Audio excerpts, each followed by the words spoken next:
आइए हम परमेश्वर के वचन में चलते हैं और हम परमेश्वर के वचन से निकालेंगे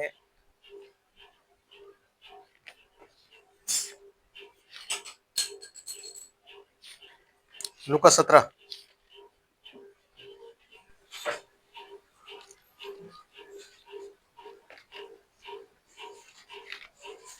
आमीन। आमीन। लूका की इंजील 17 अध्याय 22 है। और उसने चेलों से कहा, वे दिन आएंगे जिनमें तुम मनुष्य के पुत्र के दिनों में से एक दिन को देखना चाहोगे और नहीं देखने पाओगे। आमीन। परमेश्वर की आशीष उसके पवित्र वचन के पढ़े और सुने जाने पर हो। आमीन। आमीन। हम लोग बैठ जाते हैं। God bless you. आमीन। आमीन। कहती है बाइबल कि जिस समय में आप जी रहे हो वो समय अंत का समय। आमीन। और इस समय की जो शुरुआत हुई थी, अंतिम युग की जो शुरुआत हुई है, कहते हैं वो शुरुआत नूह के दिनों से हुई है। जैसे नूह के दिन थे, तो कभी हमने सोचा नहीं होगा कि नूह के दिन कैसे थे। नूह के दिन कैसे थे? प्रकाशित वाक्य की पुस्तक उसका 3 अध्याय और उसकी 14 है।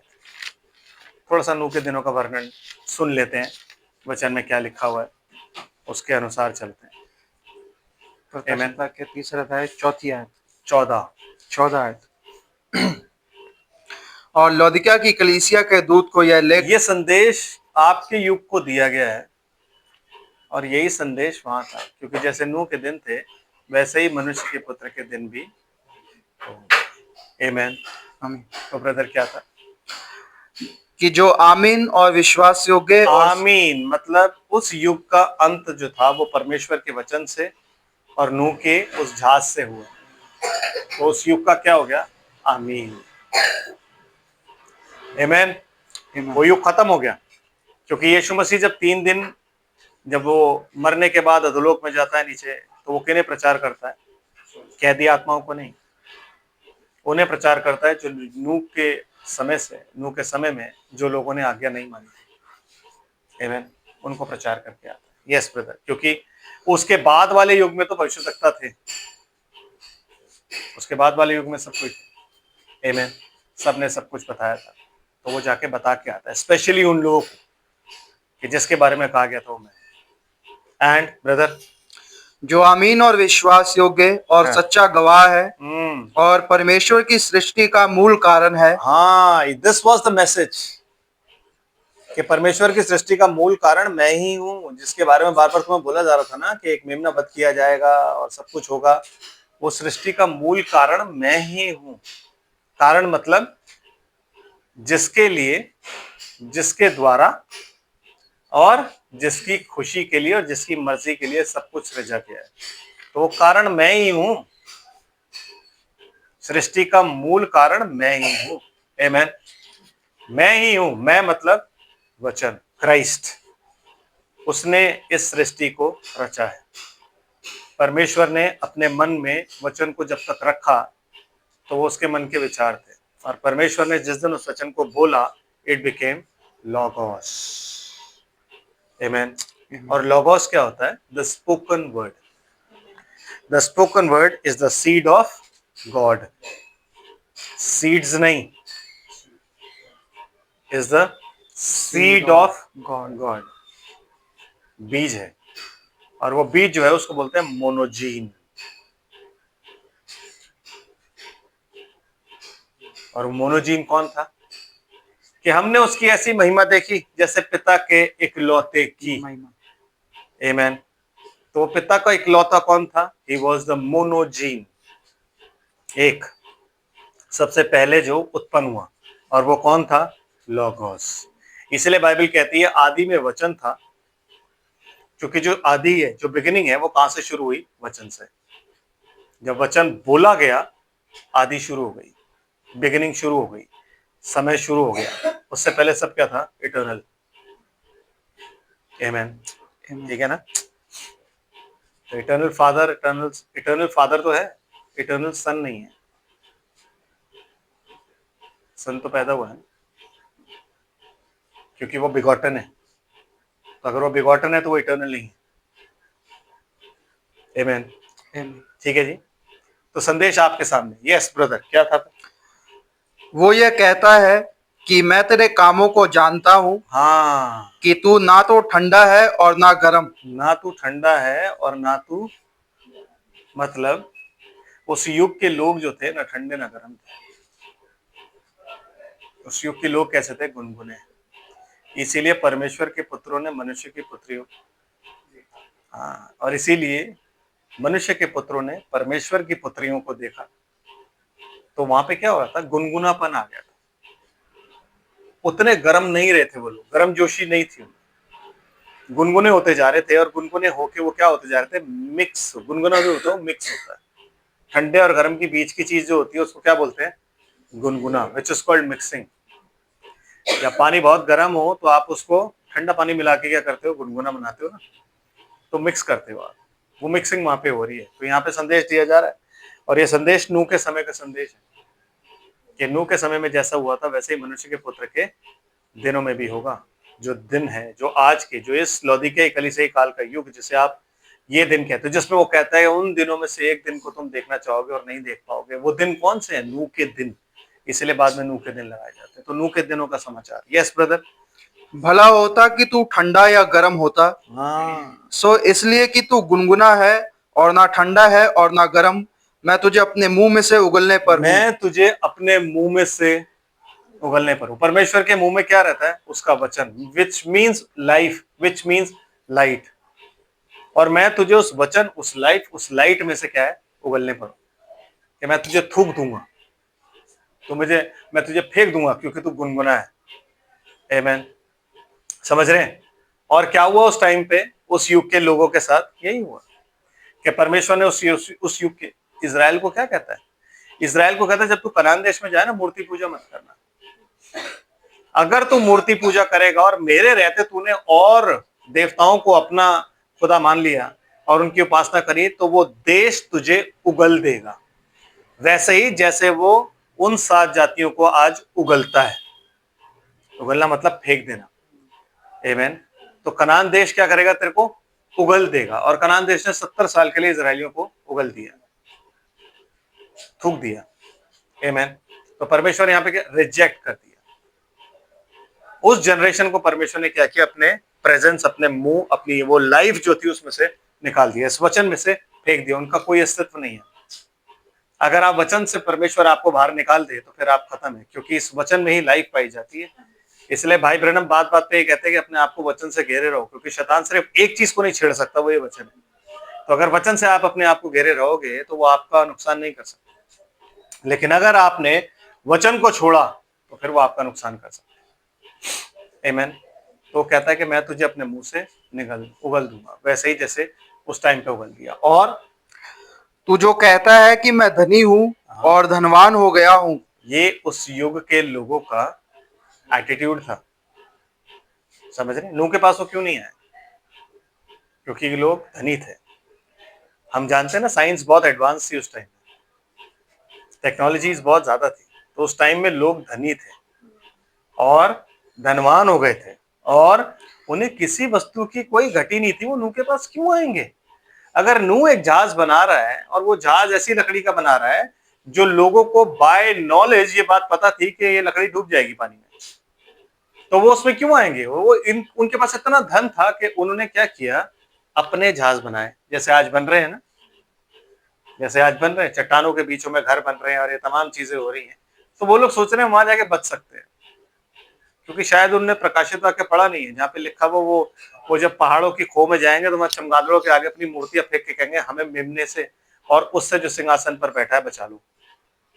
उन्होंने पढ़ा नहीं है शायद। वो अभी भी ये सोचते हैं क्योंकि शैतान ने उनको डिसीव कर रखा है। वो सब लोग डिसीव्ड हैं, इन बातों को नहीं जानते। आमीन। जैसे उस युग के लोग नहीं जानते थे, वैसे इस युग के लोग नहीं जानते। नूह उनकी नजर में कौन था? एक गरीब, एक बेवकूफ, एक अनपढ़, जिसमें जिसमें किसी तरीके की कोई नॉलेज नहीं थी, जो ऐसी लकड़ी का, वो बाकी बोलते भी थे ब्रदर आप ना गलत प्रीचिंग कर रहे हो और गलत चीज बना रहे हो। ये जो चीज है हमारी नॉलेज के अकॉर्डिंग, साइंस के अकॉर्डिंग, ये लकड़ी डूब जाएगी ब्रदर। तो तब नूह उन्हें यही कहता था कि ब्रदर मैं ना अपने मन से नहीं बना रहा, ये चीज मुझे खुदा ने बनाने के लिए बोला, और जैसा उसने बोला मैं वैसे ही बनाऊंगा। तो यीशु मसीह कहता है कि देखो फरीसियों को, कि तुमसे पहले वेश्याएं, चुंगी लेने वाले और चोर ये सब प्रवेश करते और तुम इन्हें देखकर भी ना पलटे। तो उस टाइम के लोगों ने, नूह के टाइम के लोगों ने क्या देखा कि जानवर आ रहे हैं, जानवर कश्ती में जा रहे, क्योंकि कश्ती को 120 साल नहीं लगे थे बनने में, 60 लग गए होंगे, 60 लग गए होंगे या 70 लग गए होंगे, इतने साल नहीं लगे थे आमीन कश्ती बनने में। कश्ती बनने के क्यों 120 साल? क्योंकि एकदम से कोई नहीं घुसता ब्रदर, कोने कोने से जानवर, कछुए, सांप, बिच्छू, ये सब चीजें आ रही थी आमीन। बिच्छू भी आ रहे थे, कॉकरोचेस भी आ रहे थे, सब आ रहे थे, धीरे धीरे सब आ रहे थे और उस जहाज में आ रहे थे आमीन। तो जहाज बहुत पहले बन गया था, और जब लोग उन्हें जाता हुआ देखते थे ना तो कहते थे बताओ, जानवरों को भी अक्ल नहीं है, उन्हें समझ में नहीं आ रहा था कि ये क्यों हो रहा है। आप समझ रहे हो बात? उन्हें समझ में नहीं आ रहा था कि ऐसा क्यों हो रहा है। कोई भी कॉकरोच जहां सीलन नहीं होगी वहां नहीं रहेगा। तो वहां पे जब इतने पहले जहाज बन गया और उसके बाद जहाज हिला नहीं ना, तो वहां पे नमी सी मिट्टी में थी, पौधे थे, ऐसी चीजें वहां पे थी जो उनको सस्टेन कर सके ब्रदर एंड सिस्टर, ऐसी चीजें वहां पे थी। और जहाज, आज लोग कहते हैं जहाज यहाँ मिल गया, जहाज वहां मिल गया, टेक्निकली जहाज बहुत जबरदस्त चीज था। वो इंसान ना तो सोच सकता है और ना ही समझ सकता है, जो सिर्फ ये जानता है कि कहाँ पे बिच्छू रहता है, किस एनवायरनमेंट में रहता है, वो एनवायरनमेंट अंदर था, क्योंकि उस वक्त में कोई भी चीज नुकसान नहीं देती थी, कोई भी चीज नुकसान नहीं देती, समझ रहे हैं? उस टाइम में कोई भी बिच्छू आपके डंक नहीं मार सकता, उस टाइम में कोई भी कनखजूरा आपको चिपक के आपको जहर नहीं दे सकता था, क्योंकि जहर जैसी कोई चीज थी नहीं। समझ रहे हैं आप बात? तो सारी चीजें कश्ती में आ रही हैं। कौन सी आ रही है? शुद्ध अशुद्ध दोनों आ रही है। और कौन सी आ रही है? जिन्हें परमेश्वर बुला के लेकर के आ रहा है कि चलो भाई तुम जाओ, क्योंकि परमेश्वर जानता है कौन सा जानवर, कौन सा रेंगने वाला जंतु, कौन सा पक्षी और क्या चीज शुद्ध है, मतलब परमेश्वर की नजर में शुद्ध है, क्योंकि बाकी और से बहुत से ऐसे जानवर थे जो मर गए। तो उस टाइम के लोग उन जानवरों को देख के बिल्कुल वैसे ही नहीं पलटे जैसे फरीसी चोर चक्कों को देख के नहीं पलटे थे। क्यों? क्योंकि उन्होंने उस कश्ती पर विश्वास नहीं किया, क्योंकि वो कश्ती उनकी नॉलेज के अकॉर्डिंग नहीं बनी थी। ब्रदर, आज का जो मैसेज है ना, आज जो प्रचार हो रहा है ना, वो मनुष्यों की विद्याओं, मनुष्यों का धर्मोपदेश, मनुष्यों की रीतियों, मनुष्यों का तत्व ज्ञान पे जब होता है तो लोग रिसीव करते हैं। लेकिन अगर वो परमेश्वर के रेवलेशन और उसकी आत्मा के अनुसार को रिसीव नहीं करेंगे, क्योंकि मसीह को भी रिसीव नहीं किया था। क्यों? क्योंकि वो उनके अनुसार नहीं आया जैसा वो एक्सपेक्ट कर रहे थे। जैसा मैसेज हम चर्च में बैठ के सुनना चाहते हैं वो उनके अनुसार नहीं होता है। आज मैसेज मेरे अनुसार नहीं था। क्यों? क्योंकि मैं तो मोटिवेशनल स्पीच सुनने आता हूँ, मैं चाहता हूं कि यहां से मोटिवेशन लेके जाऊंगा। मुझे कई बार बोला गया कि आप मोटिवेशनल स्पीच, आप मोटिवेशनल कोई बात नहीं कहते। मैंने कही भाई इसमें जो बातें लिखी हो मोटिवेशनल बातें ही हैं, समझो ना। यस, वो आपको मोटिवेट करती हैं कि आप आके माफिया मांगो अपनी, रो रो के कि आप गलती पर हो। वो आपको मोटिवेट करती हैं कि आप समय को पहचानो कि आप किस समय में जी रहे हो, ताकि कहीं आप यही ना रह जाओ।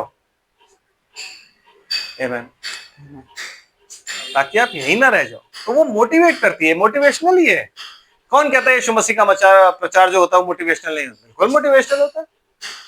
यीशु मसीह के प्रचार में कभी डिप्रेशन की बात नहीं होती, यीशु मसीह के प्रचार में कभी मजबूरी नहीं होती, यीशु मसीह के प्रचार में कभी बेचारापन नहीं होता। You are more than conqueror. क्यों? क्योंकि ही हैज ऑलरेडी कॉन्कर्ड। वो हर जंग को सूली पे जीत चुका है। You are more than a conqueror. तो हम मजबूर किसी भी चीज के लिए नहीं। आमीन। स्टैंड स्टिल, देखा ना वो लड़की जो क्रिकेट खेलती है, आज ईसाई पागल हो गए उसके लिए। मेरे को तो कभी कभी डर लगता है कि उसको माता ना बना दे। नहीं, दैट इज गुड। उसने बहुत अच्छी बात बोली। कहती है एक, मतलब एक लड़की जो यूं कह रही है, ये लोग नहीं कर सकते, ये बंदे नहीं कर सकते। कभी आपने सुना है कि जॉन अब्राहम ने खड़े होकर बोला हो कि मुझे अवार्ड यीशु मसीह ने दिलाया है? कभी सुना आपने? वो लड़की कहती है कि मैं वहां पे थक रही थी, मैंने कहा जीसस, और मेरे जहन में एक आयत आई, शी कोटेड द वर्ड कि स्टैंड स्टिल, तू खड़ा रह, क्योंकि मैं खुदा हूं, मेरे उद्धार को देख। और उससे मुझे ताकत मिली और मैं जीत गई। समझ रहे हो? वर्ड कोट किया उसने, बच्ची ने। बड़े बड़े स्टार्स, बड़े बड़े प्लेयर्स कोई नहीं करता, कोई नहीं करता। सब अपने कोचों को और अपने सबको, उसने अपने खुदा को आगे रखा। आज इसलिए उसको इतनी इज्जत मिल रही है। क्यों? क्योंकि उसने अपने खुदा को, अपने खुदा के वचन को, उस वचन को जिसको खुदा ने अपने नाम से बढ़कर महत्व दिया है, आगे रखा। वचन कोट किया उसने। ऐसे बच्चे हमें चाहिए जो ऑफिस में भी खुदा को, उसके चारों तरफ जितने भी लोग थे वो कौन थे? क्या वो नॉन क्रिश्चियंस नहीं थे? पर उसको कोई डर नहीं था। कॉन्फिडेंस ये चीज होती है कि हम डर जाते हैं, यार मैं ऑफिस में कैसे बात करूंगा, मैं यहाँ कैसे बात करूँ। आमेन।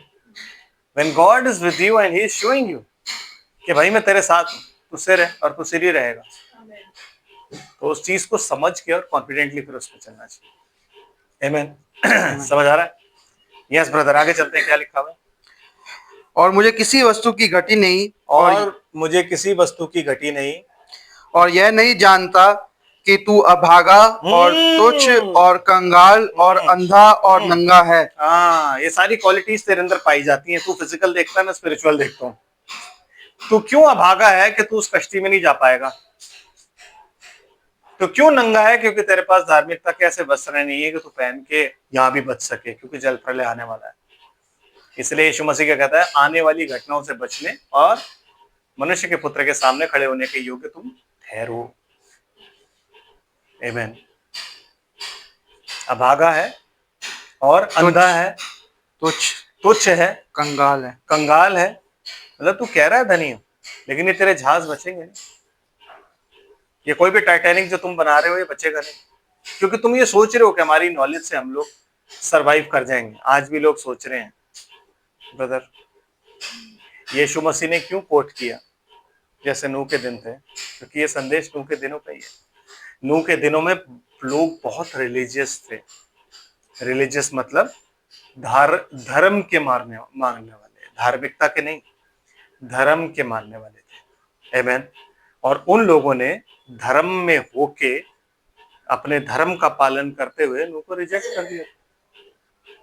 इस साइड के, कैन की साइड के जितने भी लोग थे वो बड़े ही धर्मी थे। धर्मी मतलब धार्मिक थे, सॉरी धर्मी कह रहा हूँ, धार्मिक थे, धर्म का पालन करते। और नूह किसका पालन करता था? रेवलेशन का, राइचियसनेस का। कोई पहचान नहीं थी। आपकी और मेरी कोई पहचान है? आपकी पहचान, बाकी सबकी पहचान है। जब आप पूछेंगे अच्छा आप मैं मेथोडिस्ट हूँ, वो पहचान है उनकी। यस, मैं बैप्टिस्ट हूँ, ये उनकी पहचान है। मैं कैथोलिक हूँ, बड़ा प्राउडली मैं कैथोलिक हूँ, ये पहचान है। आमेन। लेकिन उनमें से कोई भी क्रिश्चियन नहीं है ना ब्रदर? या तो आप प्रोटेस्टेंट हो या आप कैथोलिक हो। आए रब्बा, मेरा तो कल दिल टूट गया कसम से। कल हम कब्रिस्तान गए थे और मैंने कल पहली बार मुझे एक ऐसी बात पता लगी, मेरा दिल टूट गया वहां पे। मतलब मैं सिर्फ सोचता रहा कि मुर्दे बांट दिए, इधर कैथोलिक दफनाए जाएंगे, उधर प्रोटेस्टेंट। आमेन। समझ रहे हो?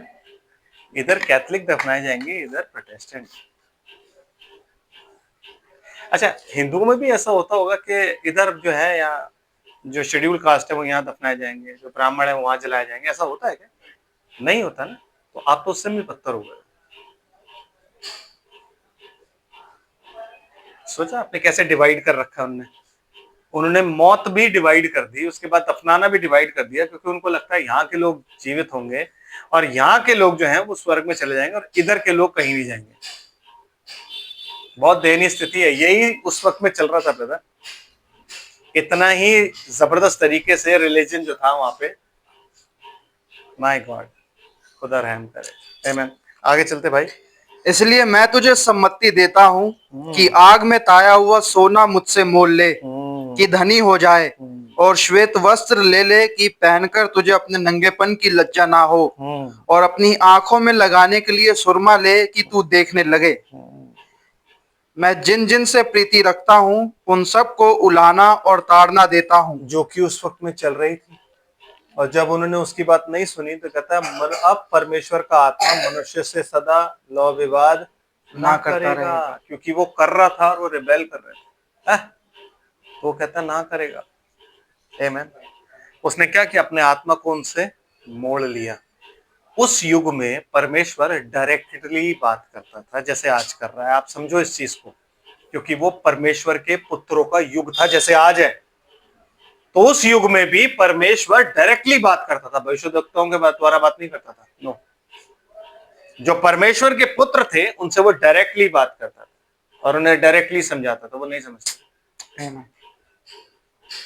वो नहीं समझ रहे थे। आमीन। तो परमेश्वर ने क्या बोला कि मनुष्य से मेरा आत्मा सदा लौ विवाद नहीं करेगा, क्योंकि मनुष्य क्या है, शरीर है। आमीन। उसे पता लग गया कि ये जो आदम के बेटे भी, जो शेत के बेटे चले आ रहे हैं ना, जिन्हें कहते हैं परमेश्वर के पुत्र, वो भी शरीर ही हैं। आमीन। 5 इंद्रियों के अंदर पाए जाते हैं वो, और वो 5 इंद्रियां उनको कंट्रोल कर रही है। वो अपनी इंद्रियों को कंट्रोल नहीं कर सकते, सेंसेस को कंट्रोल नहीं कर सकते। आमीन। तो कहता है कि वो मनुष्य जो है शरीर ही है। एंड ब्रदर, इसलिए सरगर्म हो और मन फिरा। देख मैं द्वार पर खड़ा हुआ खटखटाता हूँ। यदि कोई मेरा शब्द सुनकर द्वार खोलेगा तो मैं उसके पास भीतर आकर उसके साथ भोजन करूंगा और वह मेरे साथ। कौन कह रहा है? कौन कह रहा है? यीशु मसीह कह रहा है ना। ये हैं? यीशु मसीह किस युग के लिए कह रहा है? इस युग के लिए। विच मीन्स यीशु मसीह की कोई मिनिस्ट्री इस युग में पाई जाती है। आमीन। कि मैं बाहर खड़ा हुआ खटखटाता हूं, द्वार खोल। जो मेरी आवाज सुनकर अपना द्वार खोले। किसका? घर का? चर्च का? नो, दिल का। इसलिए आप गाना गाते हो, तेरे दिल के द्वार पर यीशु खटखटाता। तो उसका मतलब ये नहीं होता मैंने यीशु को उद्धारकर्ता ग्रहण कर लिया है। No no no, you can not, you can not. आमीन। इससे पहले कि आप यीशु को अपना उद्धारकर्ता ग्रहण करो, पहले आपको किसको ग्रहण करना होता है? वचन को। आमीन। अगर आप वचन का इनकार कर रहे हो और यीशु को उद्धारकर्ता ग्रहण कर रहे हो तो आप ढोंगी हो। फिर आप ढोंग कर रहे हो। आप किसी भी हालत में उसको स्वीकार नहीं कर रहे हो। आमीन। है कि नहीं? अगर आप सचमुच में यीशु को स्वीकार करते हो तो फिर आपको यीशु जो कि वचन है उसे स्वीकार करना पड़ेगा। है कि नहीं ब्रदर? समझ रहे कि नहीं बात? यस। इसीलिए इससे पहले कि राजा आए क्या आता है? वचन। है कि नहीं ब्रदर? निकालते हैं, थोड़ा सा देखते हैं। उत्पत्ति की पुस्तक और उसका 41 अध्याय निकालिए, क्या लिखा है?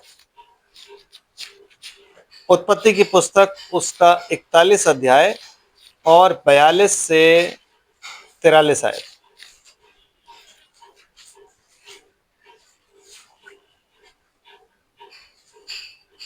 ब्रदर, तब फिरौन ने अपने हाथ से अंगूठी निकाल के यूसुफ के हाथ में पहना दी। आपको मालूम है यूसुफ जो है उसकी तुलना किससे की जाती है? प्रभु यीशु मसीह से। आमीन।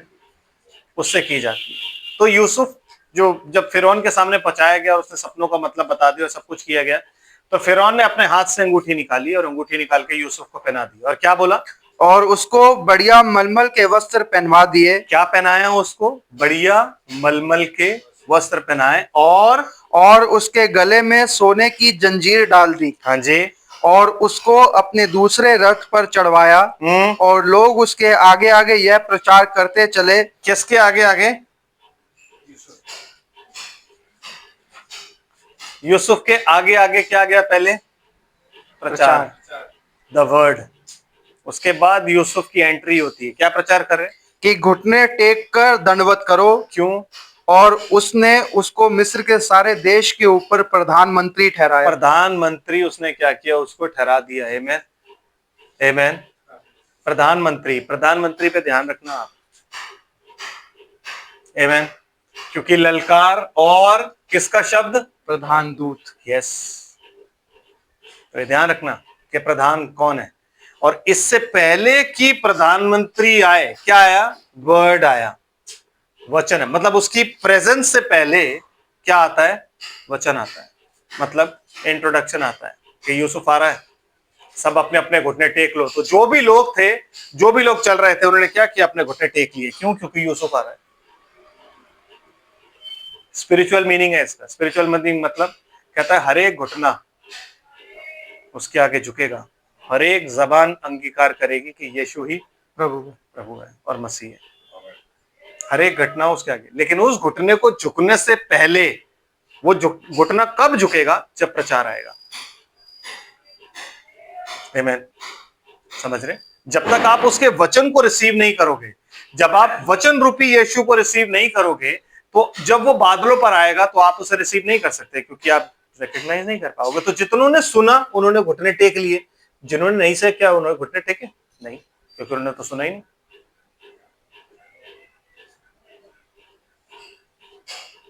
आमीन।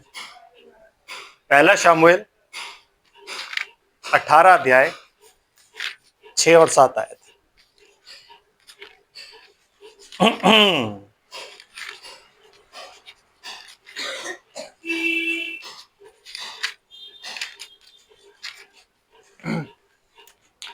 जब दाऊद उस फिलिस्ती को मारकर लौटा आता था और वे सब लोग भी आ रहे थे, तब सब इजरायली नगरों से स्त्रियों ने निकलकर डफ और तिकोने बाजे लिए हुए आनंद के साथ गाती और नाचती हुई शाऊल राजा के स्वागत में निकली।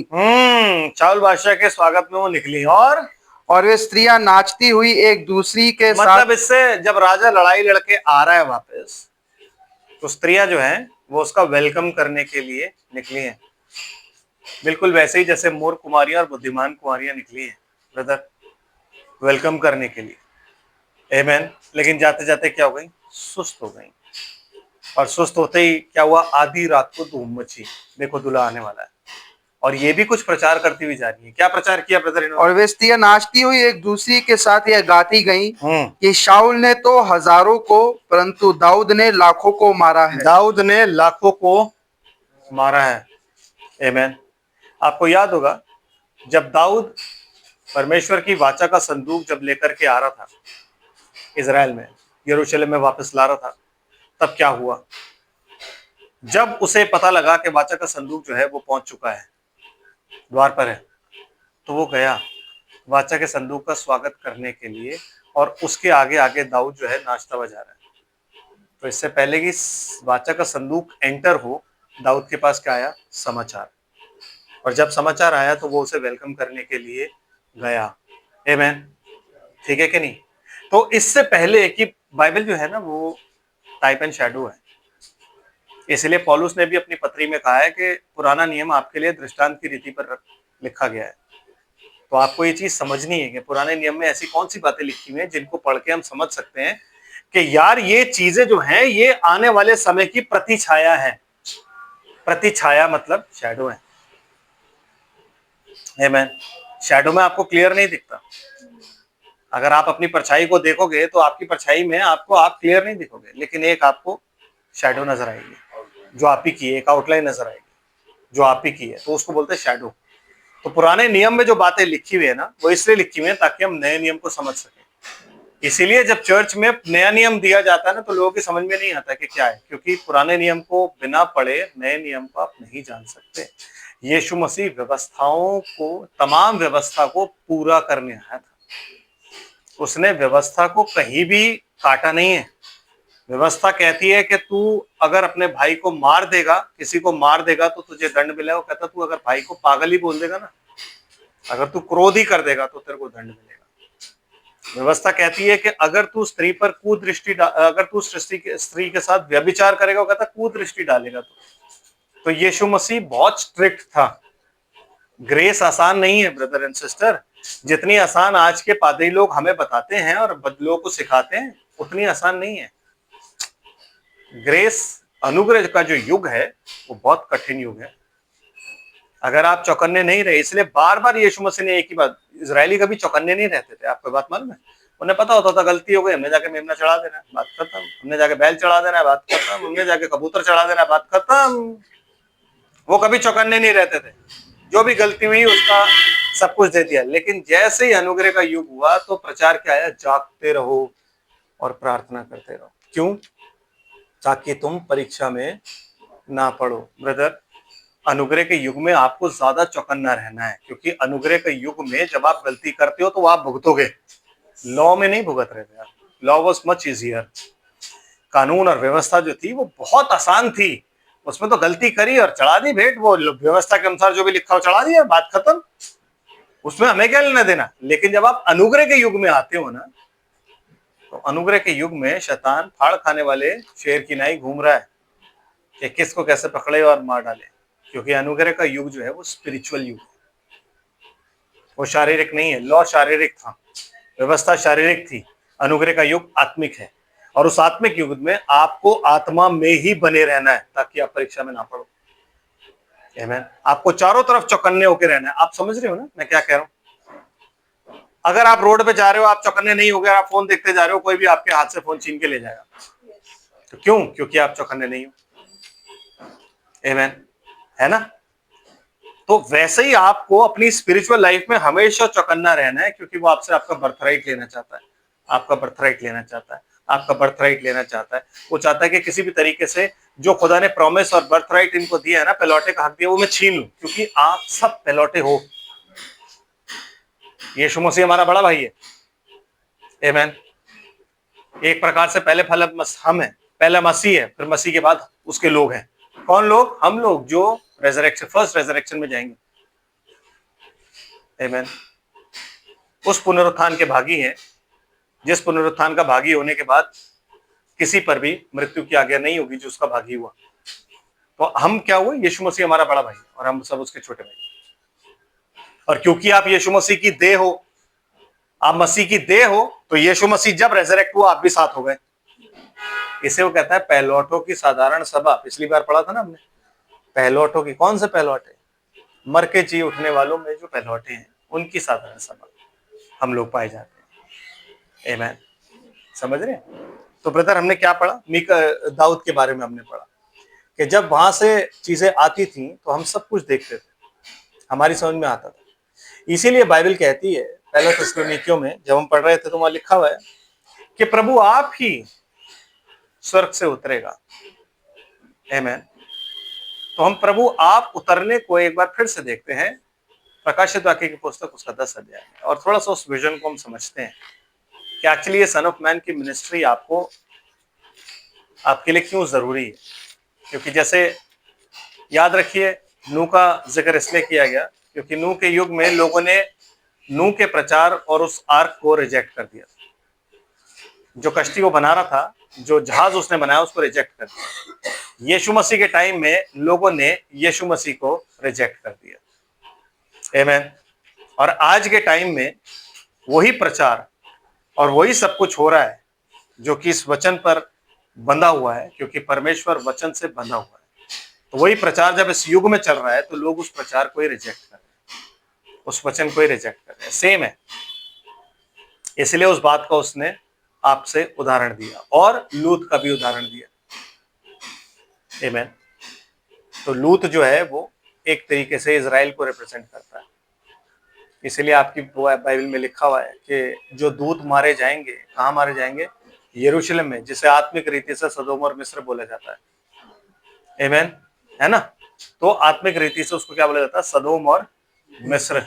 मिस्र वो जगह है जहाँ पे मूसा गया, सदोम वो जगह है जहाँ पे वो दोनों दूत गए रिडेम्पशन के लिए। आमीन, यस। लेकिन नूह के दिन किसकी तरह है? हमारी तरह।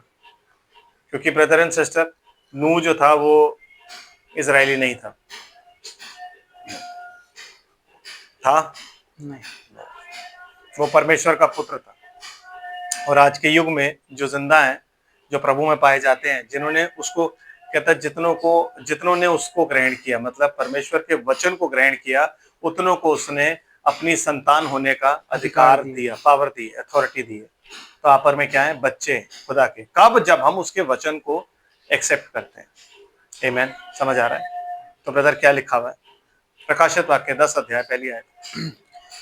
फिर मैंने एक और बलि स्वर्गदूत को बादल ओढ़े हुए देखा, अच्छा, स्वर्ग से उतरते देखा। स्वर्ग से उतरते मतलब वो उतरते हुए देख रहा है उसे। आप इसको इमेजिन कीजिए, एक बलि स्वर्गदूत को वो उतरते हुए देख रहा है। तो सबसे पहली चीज उसने क्या देखी, बलि स्वर्गदूत उतर रहा है। वो कैसा दिखता है ब्रदर बताएं? उसके सिर पर मेघधनुष था। उसके सिर पर एक मेघधनुष था। आधा था या पूरा था? एक मेघधनुष पूरा सर पर। पर आप तो आधा देखते हो, आप पूरा क्यों नहीं देखते फिर? आमेन। क्योंकि जब वो स्वर्ग से उतर रहा है ना, ऊपर से उतर रहा है ना नीचे, वो वाचा पूरी कर चुका है। तो जब वो वाचा पूरी हो जाएगी ना, तो वो मेघधनुष पूरा हो जाएगा। जैसे जब आप स्वर्ग पे जाओगे, आप उसको आधा नहीं देखोगे। आप आधा क्यों देखते हो? नूह के टाइम में क्यों बोला कि तेरे को मेघधनुष दिखाई देगा? तो यीशु मसीह के चेहरे पे मेघधनुष यूं नहीं, ऐसे नहीं, इट वॉज लाइक दिस। कैसे? ऐसे। पुराने जमाने में गांव देहात में जब शादी होती थी ना, तो सर पे जो वो सहरा बांधते थे, अब तो आप देखते हो सहरा किस रंग का होता है? पीला रंग का। वो झालर वाला सहरा नहीं कह रहा मैं, ये तो हम आज बांधते हैं। आमीन। लेकिन उस सहरे के ऊपर जो पगड़ी बनती है ना, मैं उसकी बात कर रहा हूँ। वो रंग बिरंगी पगड़ी होती है। वो पगड़ी वैसे ही होती थी जैसे यीशु मसीह के सर पर जब वो नीचे उतर रहा है, तो क्या दिखाई दे रहा है उसको? मेघधनुष। मेघधनुष। मेघधनुष में कितने रंग होते हैं? 7 रंग। तो वैसे ही वो रंग बिरंगी पगड़ी उस टाइम में बांधी जाती थी, जो अब नहीं होती, क्योंकि अब तो मॉडर्न हो गए ना। तो मॉडर्न हो गए, बनी बनाई आती है, बनी बनाई नहीं है। बड़े घरों में अगर आप जाओगे ना, आज भी बनती है। जो पुराने घर है वहां पे बांधी जाती है। वो सारे रिश्तेदारों को कहते भाई आ जाओ, सबकी बन रही होती है। एक बंदा नहीं होता, बहुत सारे लोग होते हैं बांधने के लिए, बट उनके एक ही कलर की होती है। बट उस टाइम में गांव देहात में जो सहरा होता था वो तो नीचे होता था। सहरा यहाँ बांधा जाता था, लेकिन उसके ऊपर एक पगड़ी बांधी जाती थी, और पगड़ी रंग बिरंगी होती थी। वही पगड़ी उसने पहनी हुई। आमीन। और वो देख रहा है, तो सबसे पहली चीज जो उसको दिखाई दी ना अट्रैक्टिव, वो क्या थी? रेनबो। आमीन। उसको क्या दिखाई दिया? मेघधनुष। फिर क्या देखता है ब्रदर वो? और उसका मुंह सूर्य का सा। हाँ, पहले उसने ऊपर देखा कि कोई आ रहा है, मेघधनुष है। फिर वो नीचे देखता है, तो उसको नीचे क्या दिखाई देता है? कि उसका मुंह जो है वो कैसा है? सूर्य का सा। बिल्कुल उसको वैसा दिखाई देता है जैसा कि उसने रूपांतर के पहाड़ पर देखा था। लेकिन जिस मुंह की वो बात कर रहा है, जो सूर्य का सा है, उस सूर्य का मतलब जैसा मैंने आपको बताया था, बिजली एक तरफ से दूसरी तरफ जाती है। वो बिजली कुछ और नहीं है, इट इज द लाइट, वो सनलाइट है। तो वो क्या देख रहा है? ज्योति चमक रही है, ये सूरज, बहुत जबरदस्त रोशनी। और उस रोशनी में क्या है? वचन। उसमें क्या है? लाइफ। उसमें क्या है? लाइट। और वो जगत को एक बार प्रकाशित करने के लिए फिर आ रहा है। और ब्रदर क्या होता है फिर? और उसके पांव आग के खंभे कैसे थे। लेकिन अभी तक नीचे तो नहीं रखे गए, क्योंकि सारे एंड टाइमर्स तो यही कहते हैं कि उसने अपने पांव नीचे रख दिए। क्लेम करने आया है किसको? होल अर्थ को क्लेम करने आया है वो, होल अर्थ को। क्योंकि प्रकाशित वाक्य उन्होंने ढंग से नहीं पढ़ा ना, तो उसने कहता होल अर्थ को क्लेम करने आया है। सी एंड अर्थ, होल अर्थ को। अर्थ का क्या अचार डालेगा वो? है ब्रदर? जब अर्थ पे लोग ही नहीं होंगे तो अर्थ का क्या अचार डालेगा वो? तो व्हेन ही सेज अर्थ, आपको पता होना चाहिए अर्थ क्या है। व्हेन ही सेज लैंड, पता होना चाहिए लैंड क्या है। लेकिन अभी तक उसके पांव टच नहीं हुए हैं ब्रदर। अभी उसने क्या देखा कि उसके पांव जो हैं कैसे हैं? आग के खंभे। आग के खंभे, पिलर ऑफ फायर के जैसे उसके पांव। और अभी ऊपर ही है, क्योंकि अभी वो ऊपर से उतर रहा है। और फिर क्या होता है ब्रदर?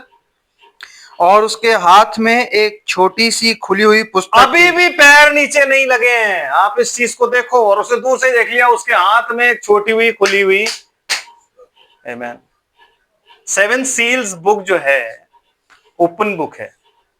अब बाइबल जो है वो खुल चुकी है। जब वो नीचे लेकर के आ रहा है, तो वो खुली हुई पुस्तक हो गई। तो जैसा मैंने आपको पिछली बार बताया था कि ललकार इस टाइम से, और कब तक शुरू चली? ललकार चली लगभग 1963। आमीन। और ये जो मिनिस्ट्री थी, ये किसकी मिनिस्ट्री थी? दूल्हे का दोस्त, फ्रेंड ऑफ ब्राइडग्रूम। आमीन। जिसने ये पुकार लगाई कि देखो दूल्हा आने वाला है, उठो उससे मिलने को चले। समझ रहे हो आप? लेकिन बाइबल आपको क्या कहती है? प्रभु आप ही उतरेगा। तो प्रभु किस रूप में उतरेगा? वो कौन सी मिनिस्ट्री होगी जिसमें प्रभु उतरेगा? जब ललकार होगी। वो कब होगी? क्या रैप्चर से जस्ट पहले होगी? वो कब होगी? क्योंकि रील्स जब हम देखते हैं, यूट्यूब देखते हैं, हम देखते हैं ईसाई लोग हैं और ट्रम्पट बज रही है और ईसाई लोग एकदम से तैयार हो गए, ट्रम्पट बज रही है और हमारा रैप्चर आ गया। ऐसी कोई ट्रम्पट कभी ना तो बजी है और ना कभी बजेगी। कान जरूर बजेंगे लोग, लेकिन ट्रम्पट नहीं बजेगी। तो ये कौन सा समय है जिसमें लिखा हुआ है कि प्रभु आप ही स्वर्ग से उतरेगा?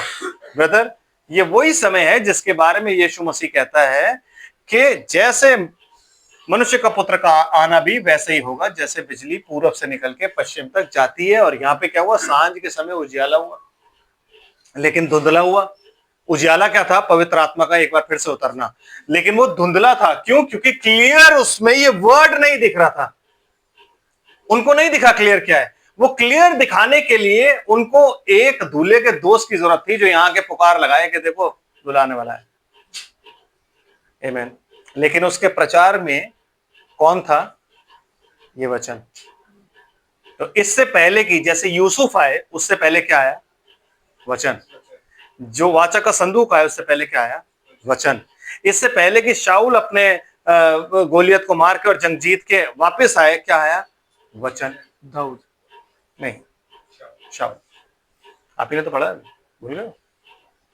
शाऊल जब जंग जीत के वापस आता था तब औरतें गाती थी कि शाऊल ने 1000 मारे और दाऊद ने लाखों।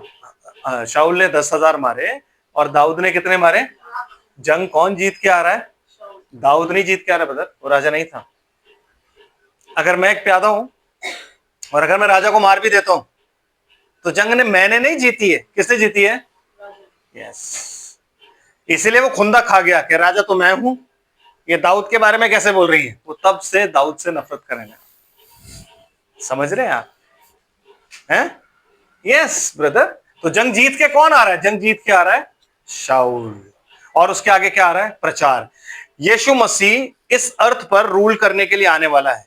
सब चिल्ला रहे हैं second coming is eminent, second coming is here. अबे ठीक है, सेकंड कमिंग इज हियर, जब उसके पहले वचन आ रहा तो उसको, क्योंकि जो आ रहा है नीचे वो कौन है? नहीं ब्रदर, वचन। प्रकाशित वाक्य 19 अध्याय में क्या लिखा है कि मैंने स्वर्ग को खुला हुआ देखा, वो एक श्वेत घोड़ा है, उस श्वेत घोड़े पर एक सवार है। आमीन।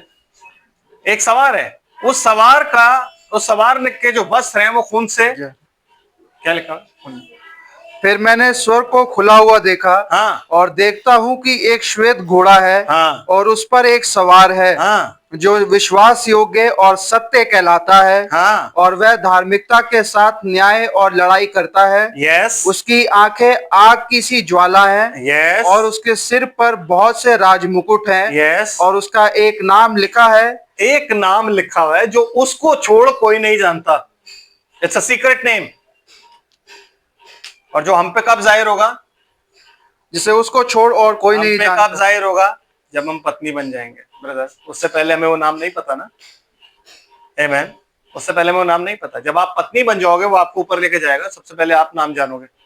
एंड ब्रदर फिर, और वह लहू से छिड़का हुआ वस्त्र पहने हैं। हाँ, और उसका नाम परमेश्वर का वचन है। इंग्लिश की बाइबल खोलो अगर आप, तो उस बाइबल में क्या लिखा हुआ मालूम है आपको? आयत बताओ भाई, कौन सी है? 13। ये आयत है रेवलेशन चैप्टर 19 एंड वर्स 13। तो वहां पे क्या लिखा? वर्ड ऑफ गॉड, जिसे आप हम इंग्लिश में पढ़ते हो तो क्या लिखा हुआ है? लॉगोस। क्या मायने लिखा हुआ उसका? यस। आमीन। उस लॉगोस से पहले जो नीचे उतर रहा है फिजिकल रूप में, परमेश्वर का स्पोकन वर्ड आगे उसकी तैयारी के लिए आया। क्यों? क्योंकि उसकी पहली आगमन पे भी यही हुआ था, मार्ग सुधारो, सड़कें सीधी करो। क्यों? क्योंकि जो मसीह है वो आने वाला है, एंजल ऑफ द कवनेंट आने वाला है। रिपेंट, परमेश्वर का राज्य निकट है, परमेश्वर का राज्य निकट है, स्वर्ग का राज्य निकट है, ये सब बोलते रहे। पर क्या परमेश्वर का राज्य और स्वर्ग का राज्य उस टाइम में सबको मिल गया? नो। फिजिकल रूप में परमेश्वर का राज्य क्या है? मिलेनियम। फिजिकल रूप में स्वर्ग का राज्य क्या है? मिलेनियम। लेकिन स्पिरिचुअली स्वर्ग का राज्य क्या है? The gentile dispensation. Yeshu Masih ये कहता है स्वर्ग का राज्य उस राई के दाने के समान है, स्वर्ग का राज्य उस जाल के समान, स्वर्ग का राज्य उस मनुष्य के समान है जिसने एक मोती पाया और उसके लिए पूरा का पूरा खेत मोले। स्वर्ग का राज्य, स्वर्ग का राज्य, स्वर्ग का राज्य, स्वर्ग, वो क्या है? Gospel and gentile dispensation. But परमेश्वर का राज्य क्या है? जब परमेश्वर का आत्मा आपके अंदर आता है तो वो परमेश्वर का राज्य है। फिजिकल रूप में जब परमेश्वर का आत्मा इस पृथ्वी पर रूल करेगा, that will be the millennium. वो फिजिकल है। उससे पहले स्पिरिचुअल होना बहुत जरूरी है, उससे पहले वर्ड में होना बहुत जरूरी है। आमेन। इसलिए यीशु मसीह ने बार बार नूह, क्यों? क्योंकि नूह के टाइम में जो कुछ हुआ था वहां पे देखो ना, टाइप एंड शैडो है हर चीज। आमेन। समझ रहे हैं? उसका नाम क्या है? लोगोस है। और क्या? स्वर्ग की सेना उसके पीछे पीछे। कौन सी सेना? जो ऊपर गई है भाई, वही नीचे आएगी। कोई नई सेना वहां पे क्रिएट नहीं कर दी है उसने। जैसे भाई प्रार्थना कर रहे थे, कहते स्वर्ग में परमेश्वर ने हमारे लिए घर तैयार। यस, वो कौन सा घर है जो परमेश्वर ने? आज भी मैं देखता हूँ फेसबुक पे कई बार लोगों ने डाला हुआ होता है कि ऊपर ना सोने का महल दिखा रखा है। ऐसा कोई घर, ऐसा कोई महल नहीं है जिसपे आपका नाम लिखा हुआ हो। नो, वो जिस घर की बात करता है तो परमेश्वर क्या बोलता है? क्या तुम नहीं जानते कि तुम्हारा शरीर मेरा घर है? परमेश्वर का मंदिर जिसमें वो वास करता है।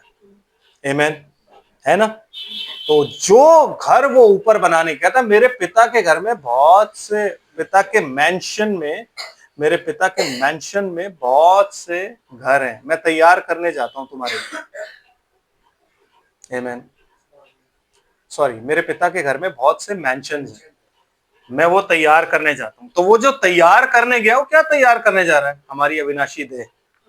इसलिए कहता है नाशमान एक दिन अविनाश को पहन लेगा। ये हम जानते हैं, इसीलिए हम कहते हैं कि खुदा के घर में बहुत से घर हैं, वो हमें तैयार, वो घर तैयार कर रहा है, वो ऊपर तैयार करने गया। ये ऐसे हम जानते हो क्या तैयार करने गया। दुनिया तो आज भी सोच रही है कि सोने की रोड है, सोने के पेड़ हैं, रेड कारपेट बिछा हुआ। हाँ, रेड कारपेट वहां हमारे लिए बिछा होगा और सब कुछ। आपको पता है रैप्चर इज अ फीलिंग, क्योंकि स्वर्गीय स्थानों में तो आप आज भी बैठे हुए हो। बैठे हो कि नहीं बैठे? तो उस वक्त में कहां चले जाओगे आप? Where is heaven? कहां है स्वर्ग? कहां है पता है आपको? इफिसियों की पत्री के अनुसार आज आप स्वर्गीय स्थानों पे, यहां जहां बैठे हुए हो, ये स्वर्गीय स्थान है। क्यों? क्योंकि परमेश्वर की प्रेजेंस और उसका सिंहासन लगा है। आमेन। और ये स्वर्गीय स्थान है, यहीं पे स्वर्गीय स्थान है। तो आप कहां जाओगे? आमेन। हम बादलों में प्रभु से मिलेंगे ताकि हम हमेशा उसके साथ रहें। कहां? जहां वो रहेगा। वो कहां रहेगा? 1000 साल तो जमीन पे रहेगा, तो हम हमेशा उसके साथ रहेंगे। 7 साल वो ऊपर लेके जाएगा हमें दिखाने के लिए कि स्वर्ग एक्चुअली है क्या। हमें नहीं पता अभी तक स्वर्ग क्या है। जानते हो स्वर्ग क्या है? मैं जानता हूँ स्वर्ग क्या है, हमने तो सिर्फ पढ़ा है। अब हम क्या एक्सपेक्ट करेंगे? जिसके पास रेवलेशन नहीं है वो ऊपर जाकर देखेगा शेर तो दिख रही है ना यहाँ पे, शेर के मुंह का सा उकाब की तरह उड़ रहा है, मनुष्य का सा। हमें पता होना चाहिए कि बाइबल जो भी कहती है ना, वो फिगरेटिव लैंग्वेज है, सिंबल है, बुक ऑफ सिंबल्स।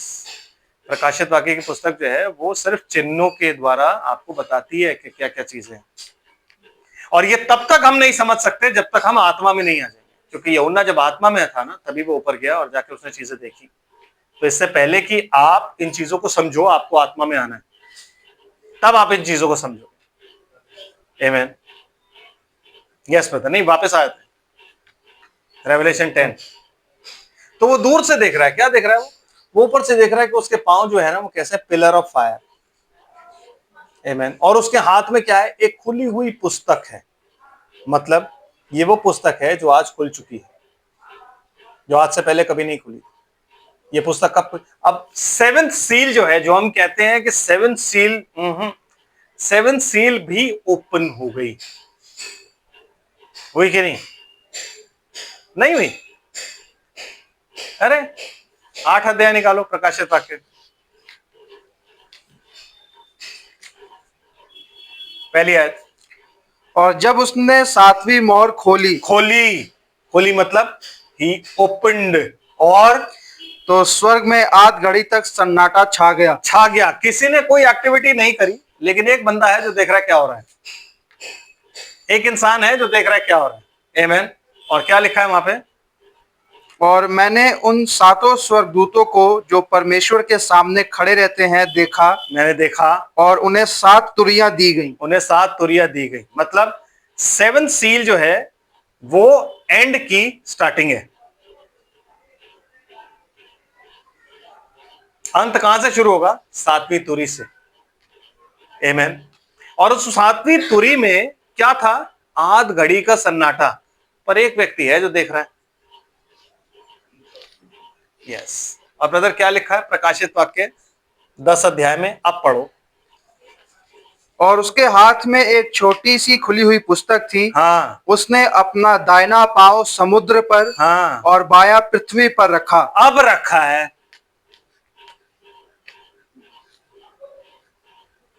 आमीन। तो जो पांव उसने समुद्र पर रखा, वो पांव क्या था? Pillar of. क्या आपने पिलर ऑफ फायर नहीं देखा? कहां देखा? हमने तो नहीं देखा ब्रदर। हम कहां देखने वाले हैं पिलर ऑफ फायर? हम तो छोटे लोग हैं, हम पिलर ऑफ फायर कहां देखेंगे?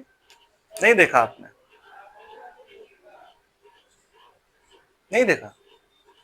ये नबी के पीछे यहाँ पे पिलर ऑफ फायर है। आमीन। क्योंकि वो क्या करने आया है? क्लेम करने। किसको? ब्राइड को। आमीन। समझ रहे हो? बट अभी तक उसने अपना दूसरा पांव नहीं रखा है पृथ्वी पर। नो। वो जिस दिन रखेगा अपना दूसरा पांव, तो वो क्या करेगा? इससे पहले इसको क्लेम, जिसको यहां से क्लेम किया उसको उठा लेगा। तो उसको उठाने का भी तरीका है। जब वो पैर रखेगा तो कुछ, दूसरा पैर जब रखेगा तब कुछ होगा। अभी उसने पैर कहां रखा हुआ है? On the sea, because he is claiming his bride. आमीन। समझ रहे हो आप इस बात को? वो अपनी ब्राइड को क्लेम कर रहा है। पिलर ऑफ फायर इसलिए ब्रदर ब्रनम ने, जब उनके साथ पिलर ऑफ फायर रहता था, आपने देखा नहीं उनकी कई फोटोज है जिन पे यहाँ पे पिलर क्यों रहता था? Pillar of fire, because pillar of fire जो है वो एंजल ऑफ द कवेनेंट है, एंजल ऑफ द लॉर्ड है, परमेश्वर का दूत है, वाचा का दूत है। वही दूत जो इजराइल को मिस्र से निकाल कर लाया था। अभी आपने क्या देखा है? खुदा के बारे में आपने कुछ नहीं देखा। जिस पिलर ऑफ फायर को कहते हो आप ये एंजल ऑफ द लॉर्ड है, वो उसका पैर है। अभी तो आपने कुछ देखा ही नहीं है। जिस क्लाउड को देख के हम कहते हैं कि ये यीशु मसीह है, वो उसका चेहरा नहीं है। दैट इज रिप्रेजेंटेशन है कि नहीं ब्रदर? वो एक रिप्रेजेंटेशन है। वो जो क्लाउड बना था वो 7 दूतों से बना था, जिसमें जो 7वां था वो बिल्कुल भिन्न था। वो 7वां दूत जो था वो angel of the covenant, angel of the Lord था। आमीन। जिसके पास 7वीं मोहर थी। आमीन। उन 7 ने मिलकर बनाया था। वो चेहरे की आउटलाइन थी। अब लोग यहाँ पे क्या ढूंढेंगे? जितने भी लोग हैं वो क्या ढूंढेंगे? यहाँ पे हॉफमैन का चेहरा दिखाई देगा जब हमें, जब वो आएगा ना हॉफमैन। क्यों? क्योंकि भाई ब्रह्म ने बोला कि हॉफमैन का चेहरा है ब्रदर। आपको पता है जब जो इसाक की पत्नी थी, क्या नाम था उसका, पता होगा? रिबका। रिबका। रिबका जब रास्ते में आ रही थी ना, तो वो पूछ रही थी इलियाजर से, इलियाजर मेरा पति दिखता कैसा है? तो इलियाजर उसे बता रहा था, तेरा पति ऐसा दिखता है। मेरा मेरा मालिक, अरे मेरा प्रभु तो उसने जो तारीफें बांधी, मेरा प्रभु कद्दावर जवान। अच्छा अच्छा, और काम क्या कर? मेरा प्रभु स्वर्ग और पृथ्वी का मालिक। उससे सब पूछती हुई आ रही थी। आमीन। समझ रहे? वो समय कौन सा समय था ब्रदर? ये समय था। पूछती भी आ रही है, निकलिए बात, कौन है, कैसा है, क्या करता है, कहां रहता है, सब कुछ पूछती आ रही है। और वो सब कुछ उसके बारे में उसको बता रहा है। लेकिन जब वो इसाक के साथ तंबू में होती है, कहता अपनी माँ के तंबू में वो उसको ले गया और फिर उससे ब्याह किया। उसने एक बार भी ये नहीं बोला इलियाजर आपके बारे में ना ये कहता था, इलियाजर आप, नो नो नो।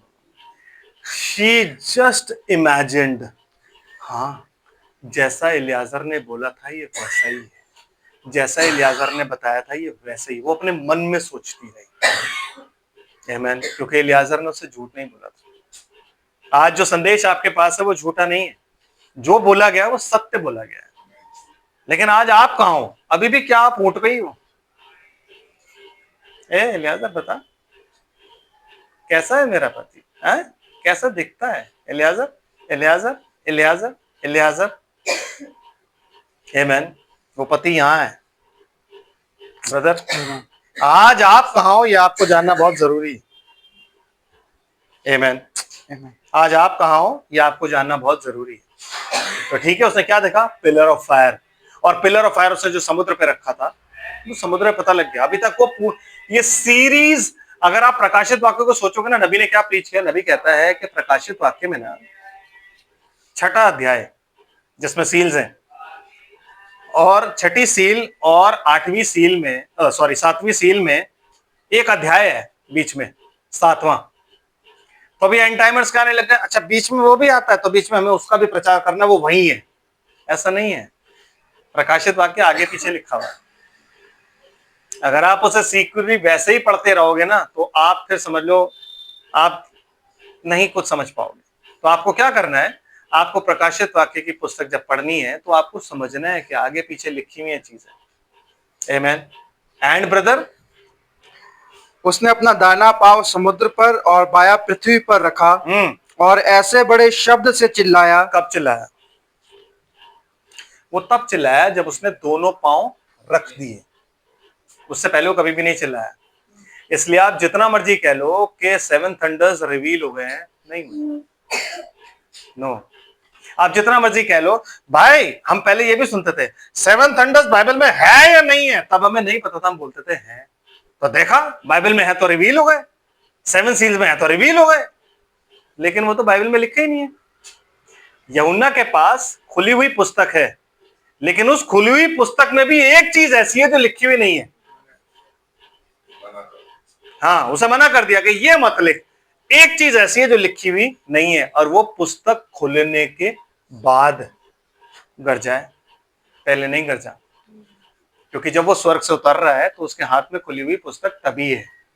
इसीलिए भाई ब्रनम ने जब वो क्लाउड देखा, जिस क्लाउड को हम देखते हैं, जो क्लाउड मैंने आपको बताया, तो वो क्लाउड जब देखा भाई ब्रनम ने, तो वो बताया कि मुझे उठा लिया गया और मुझे कमीशन दिया गया कि अब तुझे यहां से लेकर के और 65 तक क्या करना है? सील्स प्रीच करनी है। 1963 में उन्होंने सील्स प्रीच करी, और 19 और प्रीच किसने करी? आपको पता है मोहरे प्रीच करने का अधिकार किसका है? तोड़ने का, बोलने का, रिवील करने का अधिकार किसका है? यीशु मसीह। बस, उसके अलावा कोई नहीं। आमीन। तो जब ये सील्स यहां पे दी गई 1963 से 1965 तक, तो वो कौन सा समय था? वो कौन सी भविष्यवाणी थी जो पूरी हो रही थी? आमीन। क्योंकि पहली ललकार तो लग चुकी है। अब क्या आ रहा है? प्रधान दूत का शब्द। आमीन। प्रधान दूत कौन है? खुद यीशु मसीह। प्रधान दूत वही है। सेना का कप्तान कौन है? यीशु मसीह। तो वो क्या कहता है? प्रधान दूत का शब्द। वो प्रधान दूत का जो शब्द था, वो वॉइस जो थी 1963 से 1965 तक क्या करती रही? वो राज बताती रही। उस पुस्तक की मोहरों को खोल के उसको प्रचार करता रहा। कौन? खुद प्रधान दूत। इसलिए 1963 के और 1965 तक जब आप मैसेज सुनोगे ना, वो मैसेज टोटली डिफरेंट है। वो सारे मैसेज सिर्फ mystery mystery mystery mystery mystery mystery की बात करते हैं, और कोई बात नहीं करते। आप सुनो, आपको पता लग जाएगा। हर एक मैसेज जो है वो मिस्ट्री की बात करता है। आमीन। हर एक मैसेज जो है वो इनविजिबल यूनियन की बात करता है। Invisible union of heavenly bridegroom and earthly bride. कहां हो रहा है? अब हो रहा है। ये चल रहा है इस वक्त में। आमीन। समझ रहे हैं ना? ये वो टाइम था जब ब्याह का बोझ लगा था। ये वो टाइम है जिसमें ब्याह का बोझ लगा हुआ है, मेज सजी हुई थी, और जो लोग इस पुकार से निकलकर यहां तक पहुंचे, उन्होंने इसको ग्रहण किया। क्योंकि यहीं बहुत से लोग थे जो छट गए थे, जिन्होंने बोला ना, ये काम ब्रदर ब्रनम का नहीं है। बहुत लोग उन्हें छोड़ के चले गए। इस टाइम पे भी लोग उन्हें छोड़ के गए, यहां से यहां तक भी लोग छोड़ के गए। और फिर जब उन्होंने डॉक्ट्रिन प्रीच करनी शुरू करी तो काफी लोग छोड़ के चले गए। क्यों? क्योंकि ये वो टाइम था जिसमें जो चुने हुए थे वो आके ब्याह के बोझ में बैठे, और सफर वहां से शुरू हो गया। आमीन। और सफर वहां से क्या हुआ, शुरू हुआ। और हम अब मतलब जो दूल्हा था वो वचन रूप में नीचे आ चुका था, और वचन रूप में नीचे आके और अब क्या हो रहा है, वो अपना वाउज, वाउज जानते हो आप क्या होता है? वायदे, जो आदमी औरत के साथ, औरत आदमी के साथ वायदे बांधती है ना, वो वायदे यहाँ पे बांधे जा रहे हैं। आमीन। वो अपनी सारी सीक्रेट्स बता रहा था, वो अपनी सारी बातें बता रहा था, वो अपना सब कुछ बता रहा था, लेकिन एक चीज उसने नहीं बताई उसे, कि मैं वापस कब आऊंगा। और ये बात कोई भी नहीं समझ पाया कि नबी ने ये बात एक कहानी से बताई थी। और वो कहानी किसकी थी? यस, वो कहानी थी सिंड्रेला की।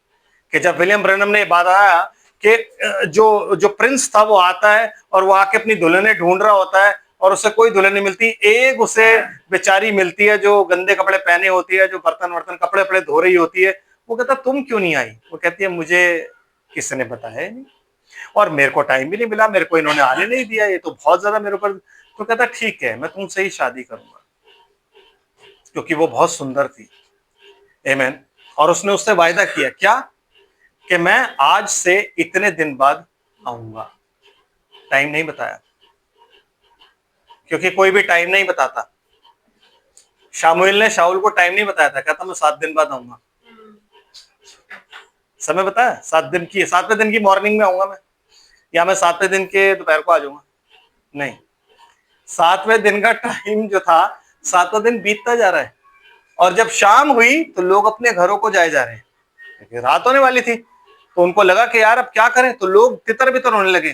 तो शाऊल डर गया, शाऊल ने कहा यार अगर लोग इस वक्त हट गए ना तो बड़ा काम खराब हो जाएगा। अभी सूरज जो था वो डूब रहा था, तो शाऊल, अब उस टाइम में घड़ी तो नहीं होती थी, वो बार बार सूरज की तरफ देख रहा था। सूरज आधा डूब गया है, शामिल नहीं आया, सूरज और डूब गया है, शामिल नहीं आया। तो जब सूरज की हल्की सी किरण रह गई थी ना, उसने कहा ले आओ, बली वली सारी कुछ उसने रख रखी थी, उसने कहा ले आओ मैं ही कर दूं। वो तो पता नहीं, शायद परमेश्वर का आत्मा उसे कहीं और ना उठा के ले गया हो, या हो सकता है उसे कहीं और ना भेज दिया हो, या उसे कोई जरूरी काम ना पड़ गया हो। अब मैं कर देता हूँ ये काम, क्योंकि मैं भी तो राजा हूं और मैं भी तो भविष्यद्वक्ता था। जब मेरे को बोला शामुएल ने, तो जा भविष्यद्वक्तों की टोली तुझे मिलेगी, उनमें शामिल हो जाना, तो मैं भी भविष्यवाणी कर रहा था, तो मैं भी ये कर सकता हूं।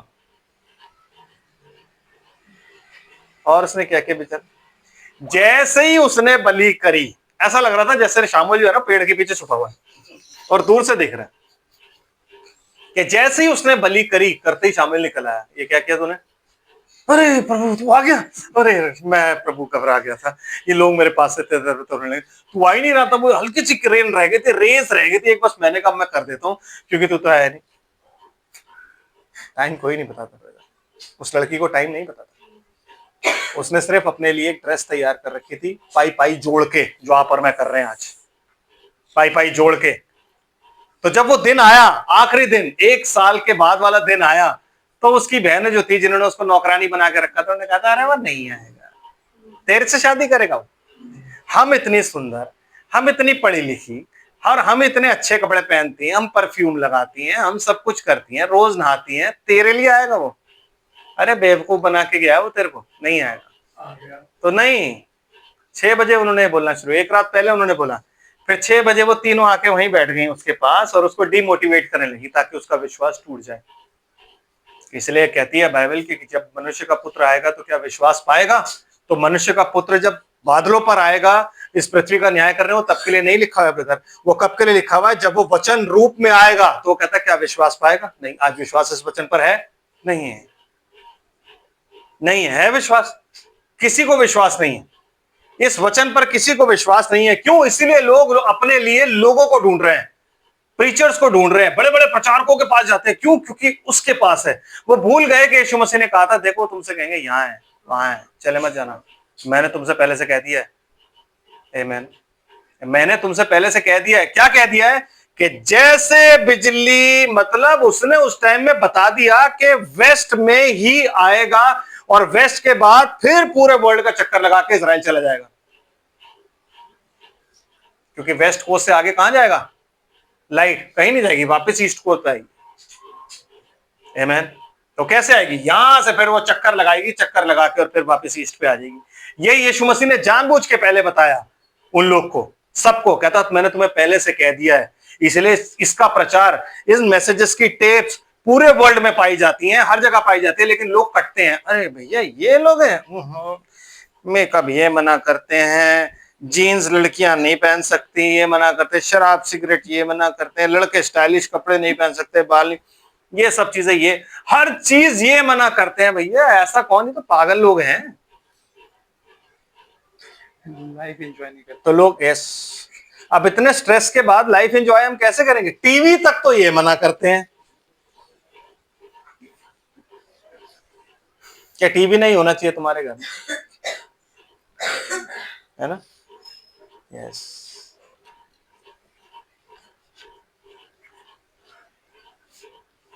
टीवी नहीं होना चाहिए, क्योंकि टीवी क्या है? Gate of hello.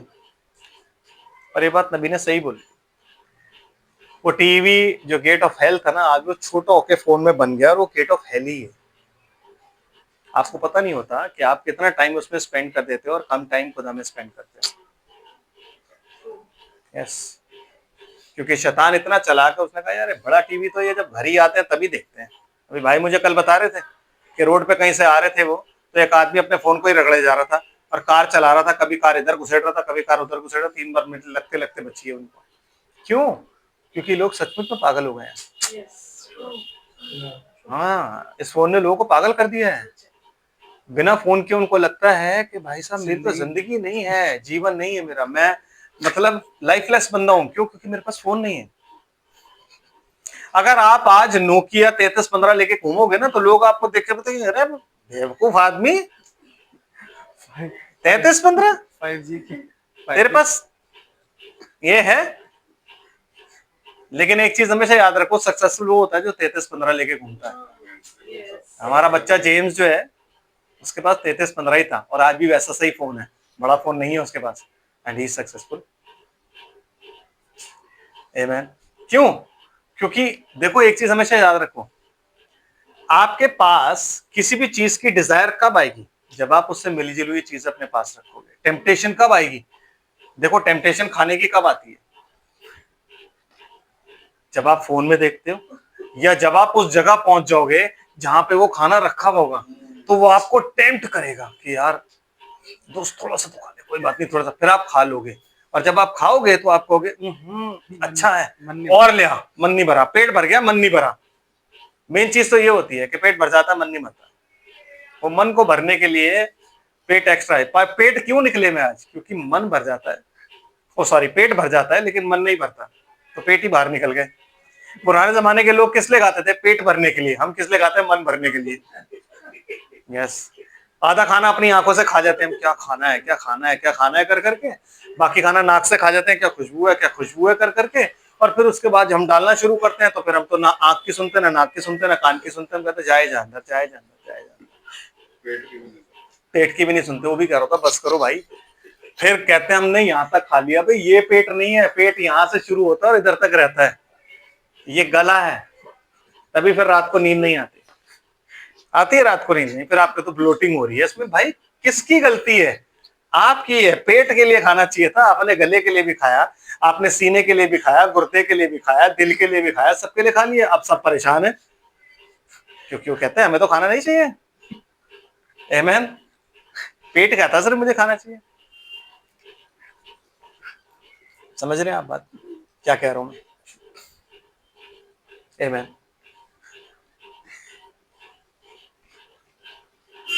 उतर रहा है नीचे, लोग जानते हैं, लोगों को पता है, लोग लेकिन विजन नहीं समझ पाते। लोगों को नहीं पता कि हो क्या रहा है। नबी ने ये कहा, नबी ने ये कहा। हाँ, नबी ने कहा। अबे जब तुम्हें नबी से पहले बाइबल नहीं समझ आ रही थी, तो नबी के संदेश कैसे समझ आएंगे? जब तक आप आत्मा में नहीं आओगे। क्योंकि यूहन्ना यही कहता, और मैं आत्मा में आ गया, और आत्मा में आके मैंने ये चीज देखी और मुझे ये चीज समझ आई। तो प्रकाशित वाक्य की पुस्तक में एक विजन है, आप आत्मा में नहीं हो, आप कह रहे हो ना ना हमने उसकी खोपड़ी देख ली और उसके बाद में पैर धर दिया, क्योंकि उसने क्लेम कर लिया। तो भाई वो बेचारे इजरायली है ना ब्रदर, इजरायलियों का क्या विचार होगा फिर? उसने पैर कहां धरा और इजरायलियों की गिनती कहां है? पूरी पुस्तक तो पढ़ो। ये रीजन है कि क्योंकि ब्रदर ब्रनम ने पूरी प्रकाशित वाक्य पेश नहीं करी। तो इसलिए हमें पता भी नहीं, और हमने कोशिश भी नहीं करी कभी खुदा से जाने, क्योंकि अब तो हम औकात के बच्चे हैं, हमें चीजें पता होनी चाहिए, लेकिन हमने कभी खुद कोशिश नहीं करी। आमीन। तो क्या हुआ उसके बाद ब्रदर? और ऐसे बड़े शब्द से चिल्लाया। हाँ, जब उसने पैर रख, मतलब उसने पहले अपना पैर समुद्र पर रखा, अब जैसे उसने पैर दूसरा पृथ्वी पर रखा, रखते ही वो चिल्लाया। समझ रहे हो आप? जैसे ही दोनों पैर रखे चिल्लाया, दूसरा पैर रखते ही वो चिल्लाया। ये कौन सा टाइम है जब वो दूसरा पैर रखेगा? है same pillar of fire will visit Israel again. Amen. Same pillar of fire जो मूसा और एलिया के साथ होता था, वो वहां पे विजिट करेगा। Amen. आमीन। Amen. और वो उन्हीं मनुष्य के पुत्र का प्रचार करेंगे जो मनुष्य का पुत्र 2000 साल पहले आया था। Amen. क्योंकि जब वो 2000 साल पहले आया था वो मनुष्य का पुत्र था, अब जब वो आएगा तो वो कौन होगा? King of kings, lord of lords. Amen. वो उसकी प्रोफेटिक मिनिस्ट्री थी, तो उन्हें प्रचार उसी मनुष्य के पुत्र का, उसी प्रोफेटिक मिनिस्ट्री का करना है, जिसको वो आके दोनों इस्राएलियों को बताएं कि वो जो आया था ना, वो ही मनुष्य का पुत्र तुम्हारा परमेश्वर था, तुम्हारा मसीह था, जिसे तुमने सूली पर चढ़ा दिया। जो पतरस ने प्रचार किया वही प्रचार वहां पे करना है। उस प्रचार को विंडिकेट कौन करेगा? Pillar of fire. विलियम ब्रनम के प्रचार को विंडिकेट किसने किया? Pillar of fire. जब उन्होंने 7 चर्चेज प्रीच किया तो वो तो ड्राइंग बनाकर घूम गए, उन्होंने देखा लोग चिल्ला रहे हैं, लोग चिल्ला क्यों रहे हैं, वापस पलटे, उन्होंने देखा पिलर ऑफ फायर साथ खड़ा हुआ है, और लोग वहां चिल्ला भी रहे हैं, बेहोश भी हो रहे हैं जोर जोर से चिल्ला के। क्यों? क्योंकि पिलर ऑफ फायर ने विंडिकेट किया उस मिनिस्ट्री को। क्यों विंडिकेट किया? क्योंकि पिलर ऑफ फायर अब हर जगह थोड़ा ना विंडिकेट करता फिरेगा। क्यों? हर जगह विंडिकेट कर देगा कि जो भी थोड़ा सा कुछ कर रहा है, पिलर ऑफ फायर आ गया, और पिलर ऑफ फायर जैसी है उसने समझ लिया मैं विलियम ब्रनम। अबे विलियम ब्रनम की मिनिस्ट्री को पिलर ऑफ फायर ने विंडिकेट किया क्यों? पहले जान तो लो। प्रकाशित वाक्य की पुस्तक में लिखा है उसने पहला पांव समुद्र पर रखा, और वो पांव जो था वो पिलर ऑफ फायर था। तो पिलर ऑफ फायर का दिखना जरूरी है, हो नहीं सकता बिना पिलर ऑफ फायर को विंडिकेट कर दे। नो, बिकॉज वो पिलर ऑफ फायर रिप्रेजेंट किसको करता है? सन ऑफ मैन की मिनिस्ट्री को, प्रोफेटिक। इसीलिए कहता है कि मेरे जैसा वाचा का दूत को वो रिप्रेजेंट करता है brother, angel of the covenant. इसलिए यीशु मसीह कहता है उन दिनों में से एक दिन को तुम देखना चाहोगे लेकिन नहीं देख पाओगे। कौन से दिन? जो यहां से शुरू हुए। समझ रहे हैं? और वो गर्जन के बहुत जबरदस्त गर्जन से वो क्या हुआ? गरजा। और क्या हुआ ब्रदर? जैसा सिंह गरजता है, जैसा सिंह गरजता है। और विच मीन्स जो ऊपर से नीचे आ रहा है वो कौन है? किंग। मोहरे किसने तोड़ी? मेमने ने। और यूहन्ना जब मुड़ा तो उसने किसको देखा था? लायन। शेर को, लायन को, सिंह को देखा उसने। आमीन। समझ रहे बात को? यस। मोहरे तोड़ने के बाद जब वो आखिरी मोहर तोड़ता है, जब वो आखिरी मोहर ओपन करने के बाद उसको रिवील करता है, ही बिकम्स किंग। आमीन। लेकिन वो अपनी किंगशिप को क्लेम करने के लिए कब आता है? जब वो 7 साल का पीरियड बीत जाता है। क्योंकि वो पैर रखना ही ये बताता है इस बात का कि वो जो उसने पैर रखा ना, वो इसलिए रखा पैर क्योंकि अब वो इजरायलियों में से अपने लोगों को, जो कि 1,44,000 उन्हें क्लेम कर रहा है, सेम उसी मिनिस्ट्री के द्वारा जो मिनिस्ट्री मनुष्य के पुत्र की मिनिस्ट्री का प्रचार यहां हो रहा है, क्योंकि यही वो मिनिस्ट्री है जो वहां पे थी। आमीन। Yes brother. एंड और जब वह चिल्लाया तो गर्जन के 7 शब्द सुनाई दिए। गर्जन, एक गर्जन में 7 शब्द सुनाई दिए। आमीन। प्रकाशित वाक्य की पुस्तक और वो 7 मोहरों की तरह नहीं, क्योंकि 7 मोहरों में पहली मोहर पर गर्जन होती है, उसके बाद किसी भी मोहर पर गर्जन नहीं है। लेकिन जब वो इस बार गर्जा तो 7 शब्द सुनाई दिए उसको। आमीन। और जैसे वो 7 शब्द सुनाई दिए तो वो लिखने पर था। पुस्तक खुली हुई है कि बंद है? Which means पुस्तक खुली हुई है। Amen. लेकिन वो 7वीं मोहर में क्या है, वो लिखने वाला है। वो आध घड़ी के सन्नाटे में क्या वो लिखने वाला है। तो क्या लिखता है वो? और जब सातों गर्जन के शब्द सुनाई दे चुके तो मैं लिखने पर था, मैं लिखने पर था, और मैंने स्वर्ग से यह शब्द सुना कि हम्म, जो बातें गर्जन के उन 7 शब्दों से सुनी है उन्हें गुप्त रख और ब्रदर, मत लिख। ये बातें उसको कौन बोल रहा है? स्वर्ग से कौन बोल रहा है? No brother, no brother, yes, eternal spirit. क्योंकि यीशु मसीह क्या कहता है, वो समय और वो घड़ी जिन्हें पिता ने अपने हाथ में रखा है उनका जानना तुम्हारा काम है। तो वो क्या ऑर्डर दे रहा है? इन्हें मत लिख। आमेन। इन सातों गर्जनों के शब्द में जो कुछ भी तेरे को सुनाई दे रहा है, जो भी वॉइसेस है, इन्हें मत लिख, विच मीन्स इनका रिवील होना अभी बाकी है। आमेन। और जिस दूल्हे की मैं बात कर रहा हूं, 1963 से 1965 तक जब उसने मिस्ट्रीज को सबको बताया, उसके बाद क्या हुआ? 1965 में दिसंबर में कौन सी तारीख थी? शायद 26 दिसंबर थी, 26 के 27 दिसंबर। ब्रदर बनम जो थे वो, उनका क्या हुआ? निधन हो गया। शायद किसी दिसंबर में, किसी डेट को, मैं ध्यान नहीं है मेरे को इतना। तो निधन हो गया। क्यों हुआ? क्यों? हाँ, उनका काम पूरा हो गया। क्योंकि अब उन्होंने जो कुछ भी दूल्हे के बारे में बताना था वो बता दिया। आमेन। फीस्टिंग पूरी हो चुकी। अब इसके बाद जो था वो क्या था? दूल्हे का और दुल्हन का एक साथ आपस में मेल करना। तो 1965 के बाद, इसलिए यूहन्ना क्या कहता है, जब यीशु मसीह आ गया, आने के बाद यूहन्ना जो था वो चला गया। वो कहता है दूल्हे का दोस्त हूं मैं और दुल्हन उसी की है। आमेन। दुल्हन उसी की है। यीशु मसीह एक निकाले यूहन्ना और उसका 2 अध्याय।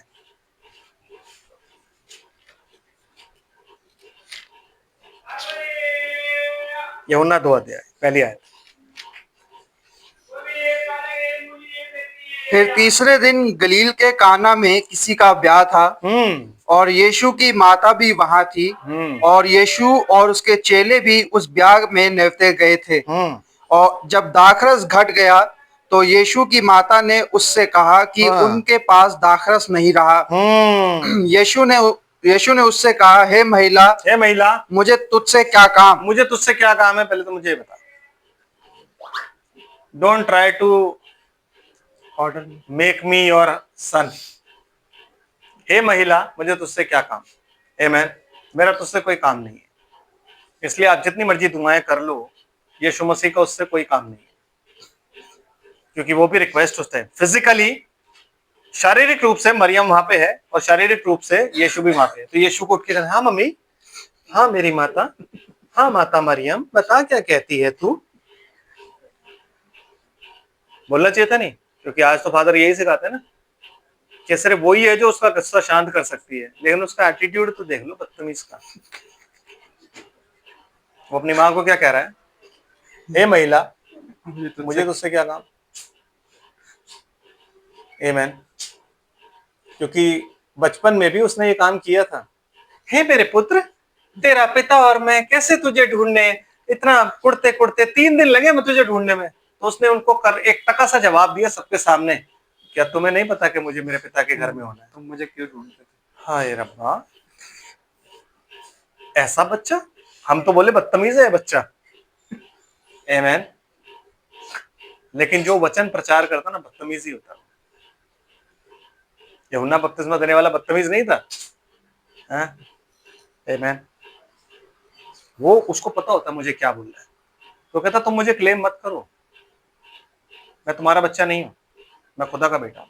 यीशु मसीह जब पैदा हुआ था, he was son of God, क्योंकि वो पैदा किससे हुआ है? आत्मा से। आमेन।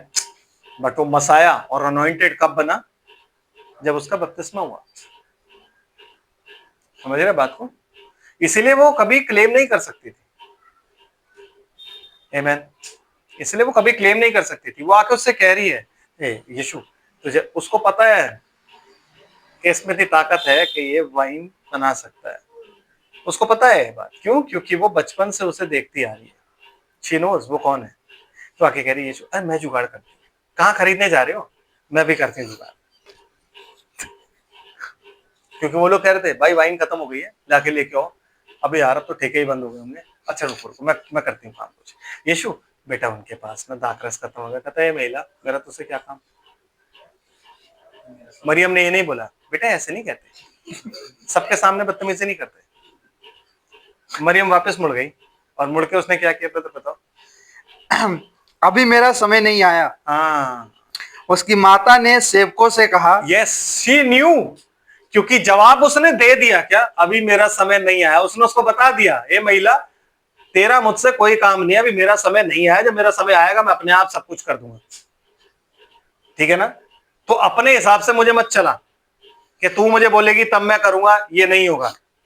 ऐसा नहीं है। जब मेरा समय आएगा, पिता मुझे बोलेगा, मैं अपने आप सब कुछ कर दूंगा। ब्रदर, जितनी मर्जी हेल मेरी हेल मेरी हेल मेरी चिल्लाते रहो, वो नहीं सुनेगा। क्यों? क्योंकि उसका एक ही मीडिएटर है परमेश्वर के और हमारे बीच में, और वो कौन है? खुद यीशु मसीह। आमेन। तो उसने क्या किया? सेवकों के पास जाके बोला, जो वो तुमसे कहना वही करना।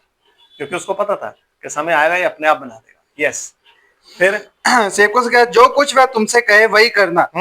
वहां यहूदियों के शुद्ध करने की रीति के अनुसार पत्थर के 6 मटके धरे थे। यहूदियों की शुद्ध रीति शुद्ध करने की रीति का मतलब वहां बपतिस्मे के लिए नहीं रखे हुए थे। मटके जो थे वो बपतिस्मे के लिए नहीं रखे थे। शुद्ध मतलब पैर धोना। क्योंकि यीशु मसीह जब अपने चेलों के पैर धोता है तो क्या कहता है? तुम शुद्ध पर सबके सब तुम शुद्ध हो पर सबके सब नहीं। इसलिए फीट वॉशिंग हम क्यों करते हैं होली कम्युनियन से पहले? ताकि हम शुद्ध हो जाएं। क्योंकि ये पैर हैं जो हमें हर जगह पे ले जाते हैं, हमारे कदम। इसलिए कहता है, तेरा वचन मेरे मार्ग के लिए उजाला और मेरे पैरों के लिए ज्योति। आंखों के लिए ज्योति नहीं बोलता हूं, पर किसके लिए बोलता है? पैरों के लिए ज्योति। आमेन। समझ रहे बात को? यस। तो वहां पे शुद्ध करने की रीति पे, क्योंकि जब भी कोई आता था वो मटकों से पानी लेके उसके पैर धुलाए जाते थे। आमेन। समझ रहे हो? तो यीशु मसीह जो है वो अपने आप को क्या बताता है? सबसे नीचा, जो पैर धोने वाला होता है अपने चेलों के। फिर क्या होता है ब्रदर उसके बाद? और कितने मटके रखे हैं? 6 मटके। यस। एंड जिनमें 2-2, 3-3 मन समाता था। यीशु ने उनसे कहा, मटकों में पानी भर दो। सो उन्होंने उन्हें मुंह भर दिया। मटके ना खाली हो चुके थे, अब कोई गैस नहीं आना था। नहीं, सबके पैर धुल गए थे। नेवताहारियों ने जिन जिन को नेवता था वो सब आ चुके थे। अब किसी ने नहीं आना था। तो यीशु मसीह क्या कहता है? इनको पानी से भर दो। आमेन। फिर ब्रदर, तब उसने उनसे कहा, अब निकालकर भोज के प्रधान के पास ले जाओ। हाँ जी। फिर भोज का प्रधान कौन होता है? वो इंसान जो ब्याह में भोज की टेक केयर करता है। क्या कहते हो आप उसे इंग्लिश में? Event manager. केटरर। आज तो केटरर ही करते हैं, केटरिंग। तो भोज का प्रधान कौन होता है? वो इंसान जिसको सारा खाने पीने का सब कुछ सौंपा होता है। आज के युग का जो भोज का प्रधान है वो कौन था? विलियम ब्रनम। जिसे इस शादी के सारे भोजन की व्यवस्था उसके हाथ में दी गई थी। कैसे? अभी बताते। यस ब्रदर, फिर क्या हुआ? वे ले गए। जब भोज के प्रधान ने वह पानी चखा जो दाखरस बन गया था, क्योंकि उसको हर चीज पहले पिलाई जाती थी और खिलाई जाती थी और वो बताता था आगे जाएगी या नहीं जाएगी। आज भी केटरिंग में भी ये होता है। आमेन। और फिर जो दाखरस बन चुका था पानी, ये जो वचन है ये क्या बन गया था? रेवलेशन। रेवलेशन क्या होता है? स्टिमुलेशन। जब आप वाइन पीते हो ना तो स्टिमुलेशन आती है आप में। तो जब आप वचन पढ़ते हो और वचन पढ़ते पढ़ते आपको कोई चीज रिवील होती है तो आप खुश हो जाते हो। That is revelation. Amen. Stimulation बोलते हैं उसको, जो वाइन पी के आपको होता है।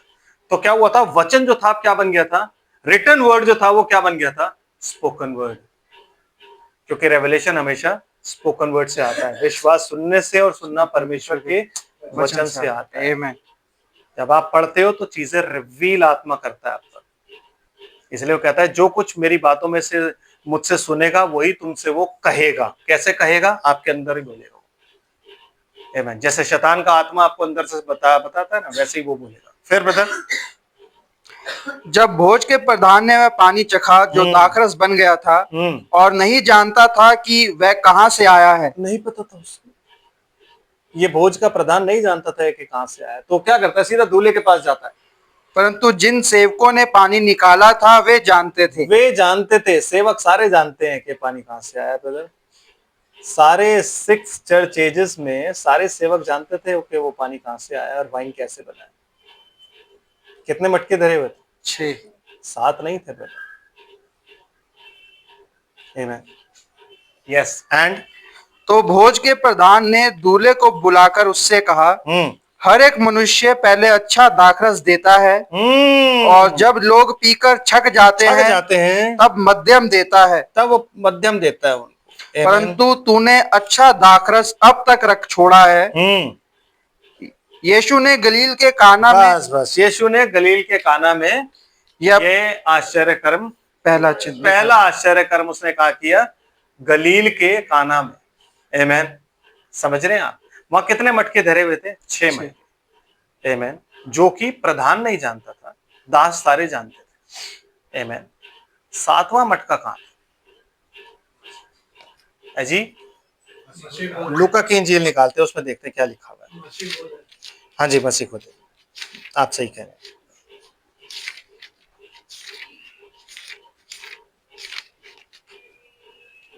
आप निकालिए लूका की इंजील 22 अध्याय और 7 आयत पढ़िए, क्या लिखा हुआ है।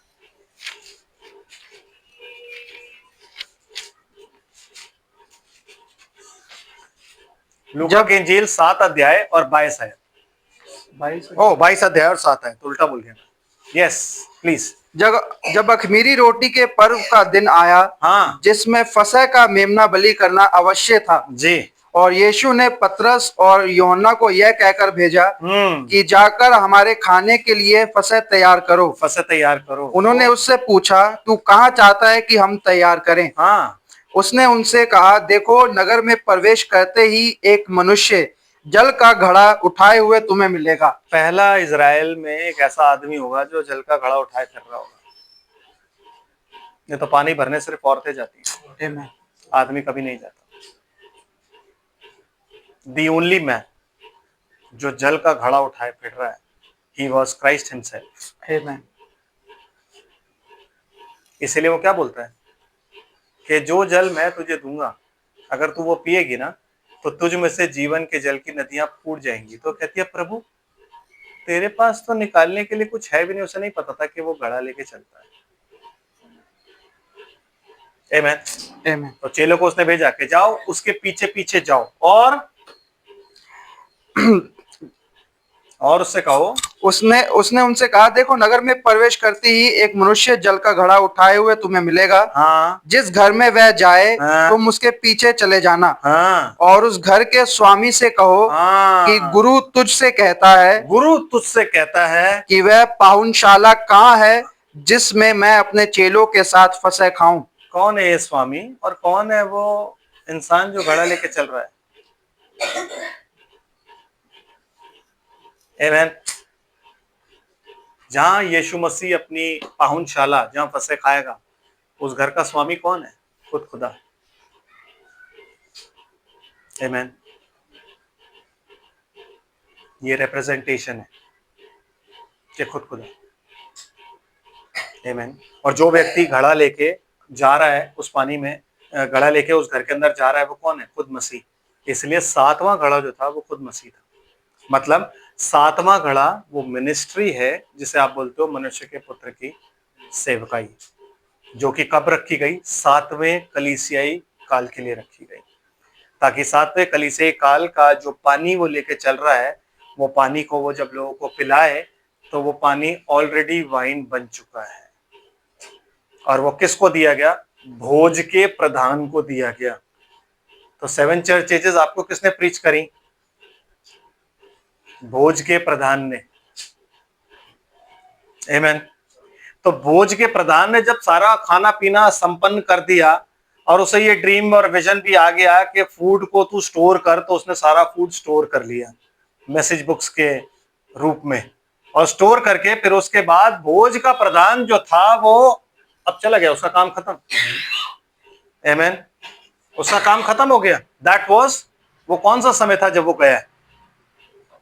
1965, कॉक क्रोइंग टाइम। क्योंकि जैसे ही नबी मरा, नबी के मरने के बाद किसको ठहराया गया था जो आगे बढ़ेगा? खुद नबी ने बताया 5-fold मिनिस्ट्री, वो आगे आएगी। आमेन। और वो यहोशू मिनिस्ट्री है। जैसे यहोशू आगे बढ़ा था ना मूसा के बाद, वैसे ही यहोशू मिनिस्ट्री 5-fold मिनिस्ट्री थी। और मसीह अब उस 5 प्रकार की सेवकाई में से होकर काम कर रहा है, क्योंकि उसको बोला जाता है हेड मिनिस्ट्री। हेड मिनिस्ट्री, 5 प्रकार की सेवकाई क्या है? हेड मिनिस्ट्री, जो सिर्फ पुरुषों को दी गई है, औरतों को नहीं दी गई। बाकी सारे प्रकार के दान हो सकता है औरतों के पास हो, चंगाई का भी हो सकता है, प्रार्थना का भी हो सकता है, तमाम भविष्यवाणी का भी हो सकता है, लेकिन 5 प्रकार की सेवकाई किसको दी गई? सिर्फ और सिर्फ हेड मिनिस्ट्री में, जो यीशु मसीह की जो देह को जो आज सिद्ध कर रहे हैं। आमेन। वो पढ़ दो और फिर पढ़ के हम खत्म करते हैं। इफिसियों की पत्री 4 अध्याय 9 आयत से। यहां से आगे अब हम वेंसडे को चलेंगे।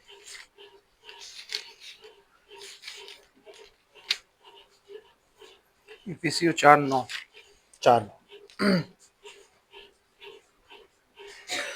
उसके चढ़ने से और क्या पाया जाता है? केवल यह कि वह पृथ्वी की निचली जगहों में उतरा भी था, और जो उतर गया यह वही है जो सारे आकाश से ऊपर चढ़ भी गया, कि सब कुछ परिपूर्ण करे। सब कुछ परिपूर्ण करे। और उसने कितनों को प्रेरित नियुक्त करके, और कितनों को भविष्यद्वक्ता नियुक्त करके, और कितनों को सुसमाचार सुनाने वाला नियुक्त करके, और कितनों को रखवाले और उपदेशक नियुक्त करके दे दिया। उसने क्या किया? 5 प्रकार की सेवकाई हमें दी। किसको? देह को, ताकि जिससे पवित्र लोग सिद्ध हो जाए। जिससे पवित्र लोग क्या हो? सिद्ध। बिना सिद्धता के ना आप रैप्चर में जा सकते हो, ना मैं जा सकता हूं। और वो सिद्धता किसके द्वारा है? ये 5 प्रकार की सेवकाई के द्वारा, जो कि खुद भाई ब्रैनम ने बताया। आमेन। कि ये 5 प्रकार की सेवकाई जो है ये मेरे बाद आएगी। ये 5 प्रकार की सेवकाई उनमें पाई जाती थी। He was an apostle, he was a prophet, he was an evangelist, he was a pastor and a teacher. जब आप उनके मैसेजेस सुनोगे ना, तो उसमें आपको ये सारे एट्रीब्यूट्स नजर आएंगे। आमेन। समझ रहे हो? लेकिन जब वो चले गए, उसके बाद ये सेवकाई काम करने लगी। जैसे मूसा के जाने के बाद यहोशू ने काम किया और यरदन के इस पार उनको लेकर के आया। और आज जैसे यहोशू ने उनको वो सारे देश में उनको वो जगहें जो थी वो उनको बांट दी, वैसे ही ये मिनिस्ट्री जो है आज आपको क्या कर रही है? यहोशू की मिनिस्ट्री, यहोशू मतलब पवित्र आत्मा की मिनिस्ट्री, वो क्या कर रही है? आपको आपके अधिकारों पे, आपके उस पोजीशन पे सेटअप कर रही है। आमेन। और बता। और सेवा का काम किया जाए, और मसीह की देह उन्नति पाए। और मसीह की देह मतलब बॉडी, हम लोग कलीसिया, हम उन्नति पाए। और जब तक कि हम सब के सब विश्वास और परमेश्वर के पुत्र की पहचान में एक ना हो जाएं। बताया आपको, यूनिटी ऑफ फेथ एक ऐसी चीज है जो आज हमारे अंदर नहीं पाई जाती। हम डिनोमिनेशंस को दोष देते हैं ना, लेकिन आज हम में से कोई भी फेथ में यूनाइटेड नहीं है। सबके अपने अलग अलग विश्वास है कि नहीं? कोई कहता है मैं 7 थंडर्स का हूँ, कोई कहता है इसका हूँ, कोई कहता है कॉलमैन का हूँ, कोई कहता है मैं इसका हूँ, मैं उसका हूँ। सब अपने आप को अलग अलग दिखा रहे हैं। यूनिटी ऑफ फेथ किसी में नहीं है। जब तक वो यूनिटी ऑफ फेथ नहीं आएगी, तब तक रैप्चर नहीं होगा। और वो यूनिटी ऑफ फेथ किसके द्वारा आएगी? बाय द 5-fold, उस 5 प्रकार की सेवकाई के द्वारा वो चीजें आएंगी। आमेन। और ब्रदर, और एक सिद्ध मनुष्य ना बन जाए। एक सिद्ध मनुष्य ना बन जाए। वही सिद्ध मनुष्य जिसका विलियम ब्रैनम ने प्रचार किया। क्या? सिद्ध मनुष्य का डीड लॉल। आमेन। Stature of a perfect man. उस सिद्ध मनुष्य को तक पहुंचाने के लिए हमें 5 प्रकार की सेवकाई चाहिए। आमीन।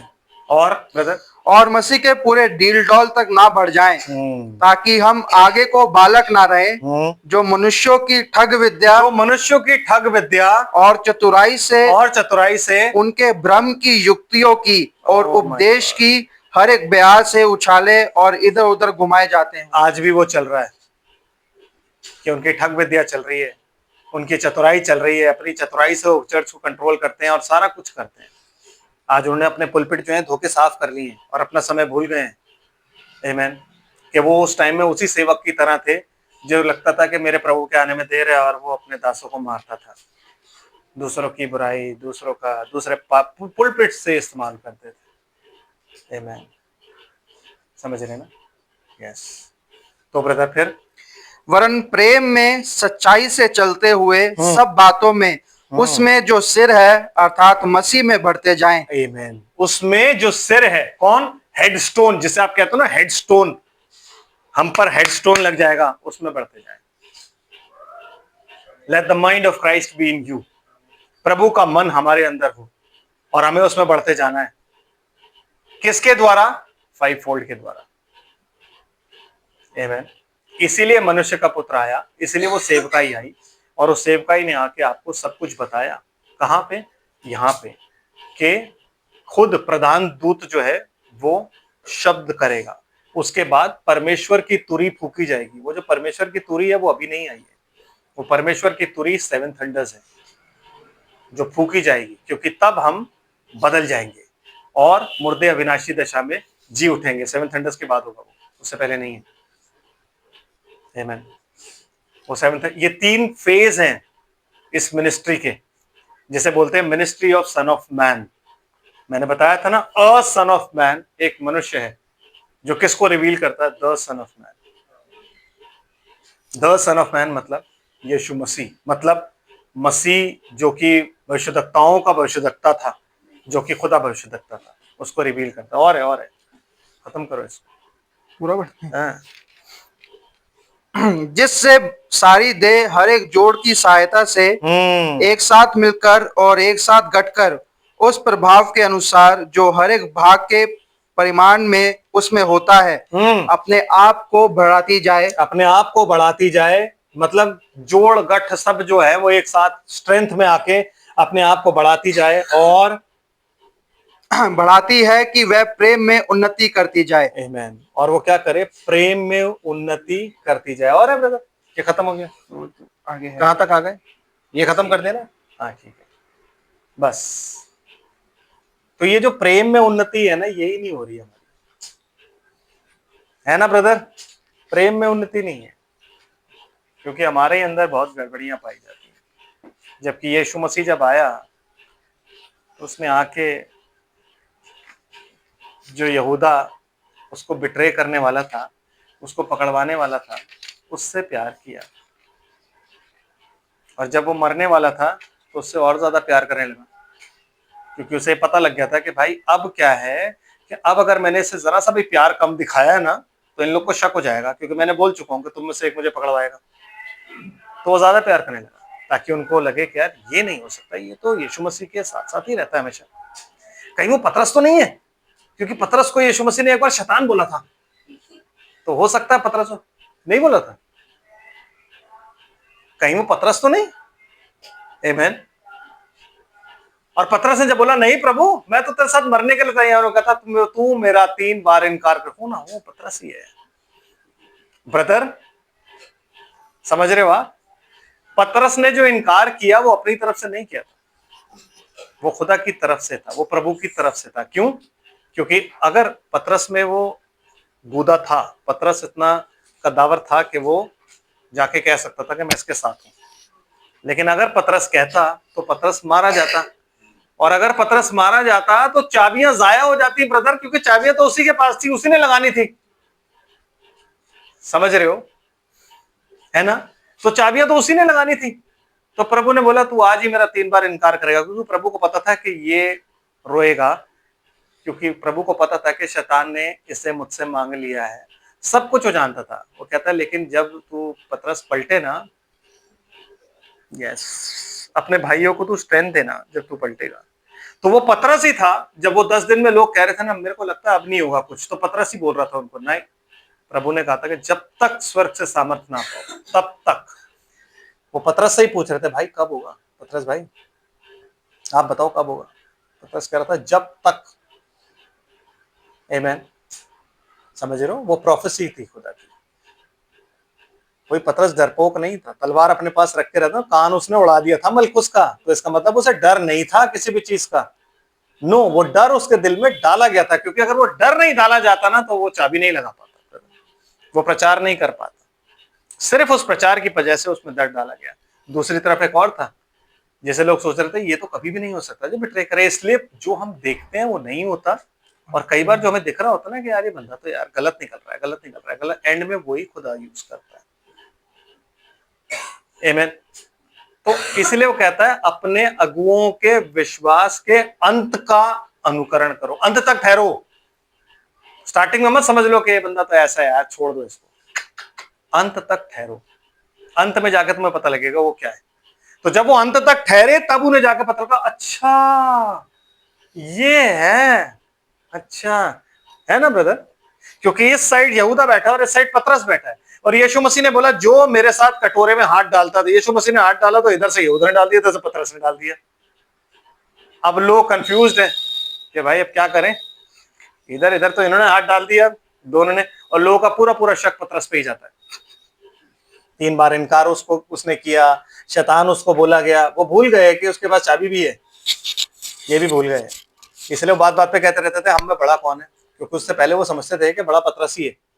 लेकिन जब पतरस को शैतान बोल दिया तो उन्होंने कहा ये नहीं हो सकता, शैतान है, ये पृथ्वी की बातों पर मन लगाता है, हम स्वर्ग की बातों पर मन लगाएंगे। आमीन, समझ रहे हैं। तो मनुष्य के पुत्र की जो मिनिस्ट्री है उसको समझने के लिए यू नीड रेवलेशन। आपको ये भी मालूम होना चाहिए कि पतरस नहीं था और यहूदा नहीं था, पतरस कैफा था। कैफा जानते हो आप क्या होता है? यीशु मसीह ने उसको कैफा क्यों बोला? यस, वो महायाजक था उस कुटुंब का। यस, इसीलिए उसको कुंजी दी गई थी क्योंकि वो महायाजक था। और यहूदा को क्या बोला गया? विनाश का पुत्र। लेकिन उसे इतना करीब रखा गया, इतना करीब रखा गया कि कोई उस पर शक ही नहीं कर पाया। आमीन। इसलिए अपने लिए क्या मांगिए? प्रभु बुद्धि और रेवलेशन का आत्मा दे ताकि तेरे इस वचन को हम समझ सकें, क्योंकि मैं भी वही मानता हूं। हमें इस वक्त में सबसे ज्यादा जरूरत किसकी है? पौलुस कहता है मैं तुम्हारे लिए प्रार्थना करता हूं कि तुम्हें बुद्धि और रेवलेशन का आत्मा मिले, है ना। हम लोग को वही मांगना है। प्रभु आप सबको आशीष और बरकत दे। हम इसको यहाँ रोकेंगे, यहाँ से आगे जैसा प्रभु हमारी अगुवाई करेगा हम बुधवार को चलेंगे। प्रार्थना करते हैं। स्वर्ग और पृथ्वी के मालिक, हम तेरा धन्यवाद करते हैं तेरी सारी आशीषों के लिए प्रभु, तेरे अद्भुत वचन के लिए खुदावन, कि इसमें तूने बहुत से राज छुपा के रखे हैं जो आज तू हम पर खोल रहा है प्रभु जी। तेरा ही धन्यवाद हो, तेरी महिमा तेरी बड़ाई हो मेरे पिता, तेरी स्तुति प्रशंसा और तारीफ युगान युग तक होती रहे। हमारे महान और प्रतापी परमेश्वर, हमारे स्वर्गीय पिता, हम तेरे चरणों में हैं, तेरे पुत्र और हमारे उद्धारकर्ता प्रभु यीशु मसीह के लिए धन्यवाद करते हैं, उसके बहाए हुए लहू के लिए धन्यवाद करते हैं, उसके दिए हुए आत्मा के लिए धन्यवाद करते हैं जो तूने हमें दिया है प्रभु जी, जो सत्य का आत्मा है, और इस सत्य में जो कुछ भी लिखा है प्रभु जी वो बातें हमें रिवील करता है। तेरा कोटि कोटि धन्यवाद, तेरी महिमा तेरी बड़ाई हो पिता। होने दे कि हम यूं ही तेरे वचन में बढ़ते जाएं, वो रेवलेशन और वो बुद्धि का आत्मा हमें प्रभु जी हमारे साथ हमेशा बना रहे, और मेरे प्रभु जिनके पास नहीं है उन्हें प्रभु यीशु मसीह के नाम में मिले, ताकि वो तेरे वचन को ग्रहण करे प्रभु जी, तेरे वचन के आगे दंडवत करे प्रभु, क्योंकि हर एक घुटना मेरे प्रभु जी तेरे आगे झुकेगा और हर एक जीव अंगीकार करेगी कि यीशु ही प्रभु और मसीह है। तो मेरे पिता अगर ये सब तब होना है जजमेंट सीट पे प्रभु जी, तो क्यों ना आज ही घुटने टेक लिए जाए। समझ और बुद्धि दे कि आज ही घुटने टेकें तेरे वचन के आगे मेरे प्रभु जी, और तुझे रिसीव करें, क्योंकि तू आज भी खटखटाता है मेरे प्रभु जी। आज भी वो खटखटाहट चल रही है, आज भी ये नबी का संदेश चल रहा है प्रभु जी। मेरे खुदावंद ऐसा नहीं है कि संदेश खत्म हो गया प्रभु जी, नबी चला गया है लेकिन संदेश आज भी है प्रभु। उन्हें दे कि लोग इस संदेश को जाने, इसको पढ़ें, इसको समझे, इस पर बढ़े प्रभु जी, और ये जाने कि तू हमसे कितना प्यार करता है प्रभु जी, कि तू दोबारा आया है वो मिनिस्ट्री लेके अंत से पहले, ताकि कोई तुझे ये ना कह सके कि प्रभु हम तो तुझे जानते नहीं थे, हमें वो बातें नहीं पता थी। तो एक बार फिर तू वो मिनिस्ट्री लेकर के आया और वो राज हम पर खोले। हर बात के लिए तेरा धन्यवाद करते हैं। तू 7 थंडर्स के लिए हमें तैयार कर, अपनी आत्मा में बढ़ा प्रभु जी, क्योंकि जब तक तेरा आत्मा ना होगा मेरे खुदावन कोई उन 7 थंडर्स को रिसीव नहीं कर पाएगा। वो एक्स्ट्रा ऑयल हमें दे मेरे प्रभु जी, ताकि हम प्रभु जी उस एक्स्ट्रा ऑयल को अपने वेसल में लेके चले मेरे प्रभु, और वो रेवलेशन तेरी ओर से मिलता रहे। सब कुछ तेरे हाथों में सुपुर्द करते हुए सारा आदर महिमा धन्यवाद तुझे देता हूं। इन सबको जो सुन रहे हैं बताए से ब्लेस कर, जो बाद में सुनेंगे प्रभु जी, जो बाद में देखेंगे उन्हें ब्लेस करना प्रभु जी, और अपनी आत्मा का दान देना मेरे पिता परमेश्वर। तू अपने जैसे तूने पिन्तेकुस्त के दिन आत्मा दोहरा उतारा था मेरे प्रभु, के वो लोग सुन रहे थे कि परमेश्वर के अद्भुत कामों की चर्चा हो रही है प्रभु, वैसे ही मेरे प्रभु जी लोग जाने और मेरे प्रभु जी तेरे आगे धन्यवाद करें। सब कुछ तेरे हाथों में सुपुर्द करते हैं, सारा आदर महिमा धन्यवाद तुझे देते हैं पिता, और अपनी इस धन्यवाद की भेंट को और प्रार्थना को आपके इकलौते बेटे यीशु मसीह के मोस्ट प्रेशियस नाम में आपकी पवित्र वेदी पर समर्पित करते हैं। दया से आप इसे सुने और ग्रहण करें।